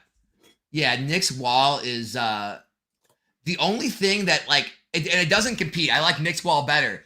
The only one I've seen that's really awesome too. Have you guys seen Bulbasaur's newer videos? He did the blisters and everything, yeah. Dude, the slab wall and dude, he's got a good wall too. Mm-hmm. Bulbasaur is goated too. Not taking anything away from yours, man. My bad. Should I show my Hot Toys wall? I don't know if they'll like that. With the surge of Sword and Shields, is it worth trading to Sun and Moon? Ooh. I would still grab Sun and Moon. But would you sell Sword and Shield for Sun and Moon? Not right now. I want to see where it lands. I want to see that. I want to see stagnation, right? When I see stagnation, then because it's like, dude, I just got. I'm okay with it if it's an even trade. if you're finding someone that wants to trade even market values, great. If you're talking about like selling and paying fees and shipping, or And selling to someone at percentages. like a lower percentage, and Yeah. I wouldn't do that right now, because I think Sword and Shield's just as valuable as Sun and Moon and XY. So like, if you can find someone that wants to trade even value and you want to kind of diversify your positions a little bit, I get it. Because here's the thing, right? Me and you just talked about this with Evolving Skies. What happens is you'll have one of your positions take off, and then it becomes too large of an overall percentage of your overall investment. And you just want to sell some to kind of bring down the percentage of your overall investment in one particular product. And so in that case, yeah, it makes sense to like trade some of those off, get some other things, diversify back down a little bit. So that makes sense. But as long as it's an even trade, I'm good with it. Like so let me put it this way. If you have like a lot of a product and you don't have any position in Sun and Moon, right? One, I would wait to see like where it lands a little bit, right? Because you don't also want to undersell yourself, right? So say if you have a Chilling Reign case, you don't want to give a Chilling Reign case at 1,700 value when it's potentially going to hit way higher than that, right? Like I'd wait a little bit longer, because right now Sun and Moon is not like shooting up too, right? It's just Sword and Shield doing this. So I'd wait to see where the Sword and Shield lands, and then I'd say, okay, hey, I have the most cases of this Sword and Shield set, so now I'm going to move it into a case of, let's say, Unbroken Bonds, right? That's kind of what I would do. Yeah, I like that. Yeah, just see where it lands. See where it lands. Oh, collector app. We got some suggestions from Tina. I mentioned ability to suggest if you add artists on the app so we can search cards by the artist. I collect Pokemon cards by the artist. That's actually a great suggestion. Collector app, if you guys are still here, that is Tina's suggestion. Artist collecting it's on the rise. I mean, there's nothing more apparent than that to the recent run in the Garatina, the Magikarp, and now the Magneton promo. That artist has grown like a kind of a cult following in the hobby. And there's many other, obviously all like the vintage, like OG artists too, but like people are definitely starting to like collect artists. Yeah. They deserve their credibility, Absolutely.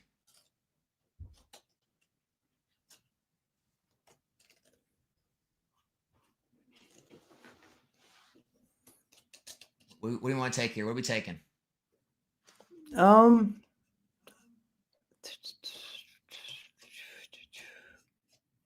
on. This question. He said the price and collector apps seem low. Maybe they can't keep up with the boom. That's exactly what it is, I'm sure, because right now things move daily. Pokedata doesn't even have the price of the set anymore. It says not available. Dude, what about the argument we just got in before not argument, but like he was telling me about a recent deal he just got, and I was sitting there, I'm like, dude, do you just find like brain dead people to deal with? Like, because he's telling me these prices that he's getting on like a Lost Origin or Brilliant Stars, and I'm like, can you not ruin my deals? I'm not saying anything. I'm just saying it's just like the prices move so fast that, by the time, literally, it was like this during the pandemic. When you could sell something, and if it takes like 5 days to get shipped to you, by the time it gets shipped to you, you're up 10, 15% on your item. That's how stupid the market is. Like you can't plan for this. All right. So right now it's saying that Evolving Skies is at 4,268. I'll take it. You mean PayPal you or Venmo? I don't even know if that's right. What's the price of a raw Umbreon right now? What are you talking about? Evolving Skies case? No. I'm saying like the value in the set. Oh, the overall value? Yes. What's the price of a raw Moonbreon right now? 1,500. Let me see. Yeah, if I had to guess, I would say 1,500. Yeah, they have it at 1398.66. So then maybe this is updated. Let's see if this is updated. It looks like last sales have been. No, that's right, dude. 1390, 1392, 1495, 14. That seems about right. 4,200 in that set. You know what? Let's see what Japanese terrestrial value is right now. That seems about right.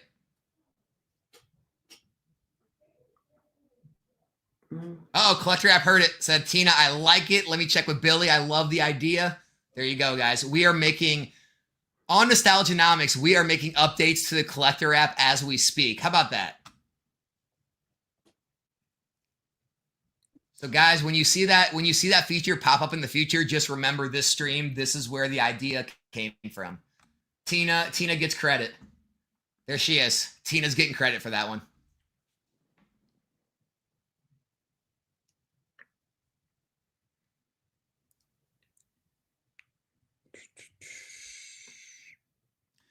So Young Playmaker, this is Rudy. Alpha Investments said this a while ago, that Pokemon needs to make a release statement on products saying we're aware of shortages as they had before, saying they're handling it. Yeah.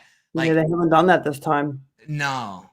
I do remember them talking about like when they were out of it's like not printing anymore. This was the last print, or we have more coming. But yeah, they're not really doing that this time. Yeah. So right now, Terrestrial Festival is worth 3,856, which is kind of insane. That's wild. Like, dude, that's a high number. Dude, I get it, man.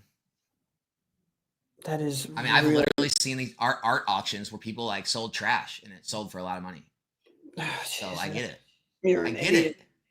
What do you mean? I'm not even getting it. I love how you look at me seriously too. Dude, 151 in Japanese with the reverse is 31.98. So I'm telling you, yeah. In English, think about it. If the Japanese is worth that much, it might actually beat Evolving Skies for total value. Oh, it's going to. Like the Master Balls are going to do it for sure. Because Evolving Skies, outside of the top hits and everything, all the alt arts and everything, they don't have any value in the bulk. Whereas like reverses, that's going to be a whole nother line of value. Yeah, that is. And Evolving Skies doesn't have all the evolutions in it. Espeon's not in there. The normal V is like not the normal. Yeah, one not is. the alt.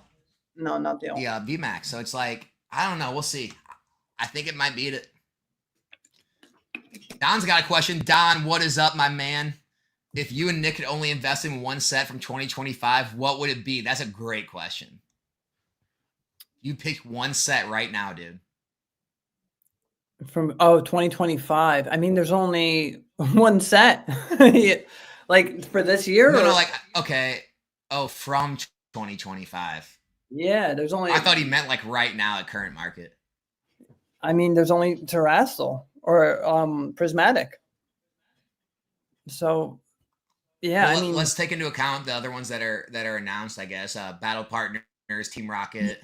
But you don't know what's in it. Yeah. So right now, I'm gonna say Evolutions are king. Remember when Stellar Crown got announced and I made those videos saying it doesn't matter? God. Surging Sparks. Dude, before Surging Sparks was I told you it doesn't matter what's in it. This market is so strong it doesn't matter. It's still mad. It's gonna. I mean, it matters to an extent, but like as long as they don't completely. But you can't say it doesn't matter what's in it. That's madness. Like the reason that Surging Sparks is $250 right now is because it has a Pikachu, the Latios, Ceruledge. Like that. That's a good set. Like, dude, you have the Milotic, Executor. What's the? And then you have Darkness Ablaze hitting $200 a box. Yeah, I think that's just ridiculous. I mean, bro, I have one case of Darkness Ablaze because I don't like it. Is Collector App the best app to track your collection and sealed? Yes. Very easy answer. Yes, use them. Ethan, Celestial TCG. What happens first? Raw Moonbrand to 2K or Evo Skies Booster Box to 2K? They are both about the same price at the moment. I'm going to say it's Booster Box. I mean, dude, this Moonbrand is just killing it right now. I think a 10 just went for 2,500. I want to say the Booster Box, but they're both like amazing. I don't know. I'm gonna go the opposite. I'm gonna say Moonbrand. All right. Because the box usually follows the cards. The cards go up Yeah. first. No, you're right. I mean, it could. I'm Yeah, just trying to think of. I'm gonna say the Moonbryon. Here's a better question. What hit 3K first? Did the Latias Latios or the team up box? Latios, Latios. Did it? Yep. Maybe I'll be wrong. Yeah, the Latios, Latios has always been more than the box, and then the box follows. Yeah, maybe I'll be wrong on that one then. Yeah. We'll see. Or maybe I'll just like change my answer later on and say like it was always my idea and take Yep. credit again. That's your move. Yeah. I like that move though. This is why people think that you hate me. Oh man. Let me see what's anything not else? Sure. Not sure, but I think this guy was gonna use them for rip. This is probably Pokemon TCG. It looks like you're talking about something else you were talking about in chat. This doesn't really make sense. I don't know what you were talking about. Hope your deal goes well with that though, man. Sorry for bringing that up. Let's see. How about this is kind of what I'm thinking. As more Moonbryons get pulled, fewer boxes remain type thing. Supply goes up on singles, down on sealed. I don't know. Yeah, I mean, when the Evolving Skies packs dry up, it's gonna people are gonna be cracking those boxes. Wow, that's gonna be wild. And the pull rates are so hard. I mean, you pulled one yesterday, so that's just wild. It's hard though. Alex prefers the pack art over the alt arts. How about celebrations right now? I was saying, it's going on a little bit of a run. I know you got some. Yeah, and just in time too. Yeah, like I wanted to have more, and thank God I grabbed more. Man, we've been going for like 2.5 hours. Is there anything you want to talk about before we end things? I think we gave the people what they want. Yeah, it was a good stream. Definitely a good stream. I mean, just like I say every time, just don't overpay. Don't put yourself in a situation where you can hurt yourself. Because at the end of the day, when you have huge runs like this, I mean, just the past has shown like the bigger and the faster it goes up, the faster it's going to come down, right? Like always know when you're buying something, there's a chance that it's going to correct itself. So just don't overpay and hurt yourself. Like I know we're dude, I'm excited to rep Prismatic, right? But I'm also not going to overpay. I'm going to pray that my pre-orders go through. But if that's all you can do is like afford a pack on like a box break, then yeah, that's fine. But if you can't like afford the boxes, yeah, if you want to buy a pack, do that. But just don't go out of the gate and spend $150 on an ETB. That should be $50. I see people spending $300 on the Pokemon Center ones. I don't know, because I don't want to give the wrong advice with Pokemon Center, because Pokemon Center really doesn't reprint itself. Like you never see Pokemon Center come back up. But if with a normal ETB, well, I mean, after the day of release. After the day of release, but just don't. Man, I've seen it happen. It's the same song, the same dance. People are going to overpay on this and they're going to get smoked. And I'm not saying this is Vivid Voltage, but I remember people were paying $120 for a Vivid Voltage ETB, and then it got printed and they dropped down to $30. Right. I've just seen it. There's no way that Pokemon's not going to give us reprints, especially when people need this to play. All this stuff is still in rotation. Pokemon, yes, there's a high demand, but Pokemon, they're so smart with their print runs that they'll say, hey, we need to put more product out there. They're not just going to make everybody burn, right? And like these players need to have these cards. Yes, you can buy them for cheaper, but they a part of these players, they like opening packs too, right? So while everything's in rotation, right now, I'd focus on the older Scarlet Violet, like Scarlet Violet Base, Scarlet Violet Paradox Rift, even Obsidian Flames, Paldea Evolved. But as far as the newer, and those things still might get more reprints. You never know. It's still in rotation. But right now for me, and I said this last time we talked, I like Sword and Shield. Before they boomed, I said I like Sword and Shield. Right now, when Sword and Shield does this, now I'm going to sit back. I'm going to say, okay, Brilliant Stars is still lower. Astral Radiance is still lower. Battle Styles is still lower. Like, what's affordable, right? Even Chilling Reign is affordable.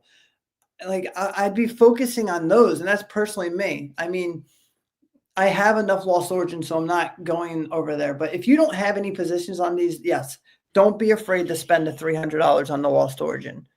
Or if you want a Fusion Strike, don't be afraid to spend $400 on Fusion Strike. I don't think it's going to subside that much. So personally for me, I'm still in the same situation I was in before. I'm still focusing on, Sword and Shield. I'm still focusing on Sun and Moon. I'm still focusing on XY. That hasn't changed. I just don't believe in overpaying. What these prices of this ETB coming out is. What look at Hidden Fates. It took all this time. It stayed stagnant forever, and now it's at $200.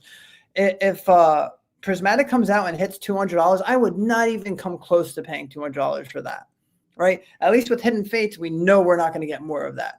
Prismatic might turn into be a Crown Zenith, where we get it until the end of the era, until the beginning of the next era, whether it's ZA or whatever it is, right? Yeah, 151 too. Well, yeah, 151 too. So, there could be a chance Blooming Waters is it, but I in the back of my head, I don't think so. It's 151. So, guys, just if you're new to this hobby, get the older stuff before it's too late, right? Because the older stuff is drying up. But I feel like those prices aren't going to tank the way that some of the new Scarlet and Violet will, right? Yeah. And guys, hey, make sure to check Nick out. Pokey Plumber on Instagram. I literally just pinned the link to the top of the chat. It's also in the top of the description. He also has a YouTube channel too, but he doesn't even post YouTube. He films videos. He films videos. He just doesn't post them. So, guys, when I start releasing these videos, I have a lot of videos right now. But there will be a YouTube, and yeah. You guys have my word that if it makes it to Collecticon this year in New Jersey and he hasn't posted, I'm gonna wait till everyone goes to bed and I'm gonna sneak in there and I'm just gonna start uploading videos. I'm just gonna he's gonna wake up, he's gonna have 50 videos. Yeah. You're gonna be like, what did you do? Oh man. Yeah, Cheese, there is a rip and ship tonight, man. 7 p.m. Central Time. See you guys there for that. Yeah, I guess that's it. I guess we'll just end it with that, guys. We do these every 2 weeks, so we'll see you guys back here in 2 weeks. What is that? Hold on, let me see what that date's gonna be. So the 17th, Friday the 17th, we'll be back with another one. And yeah, man. Yeah. Happy New Year to everyone. I hope you all have a blessed year. I hope nothing but great health and prosperity. And hey, it's going to be a wild year. It's going to be fun. Just don't spend house money. Enjoy it. Have fun with it. Be smart with it. This hobby's amazing. Meet great people. Just enjoy it and ride the wave. That's all I can say is just ride the wave.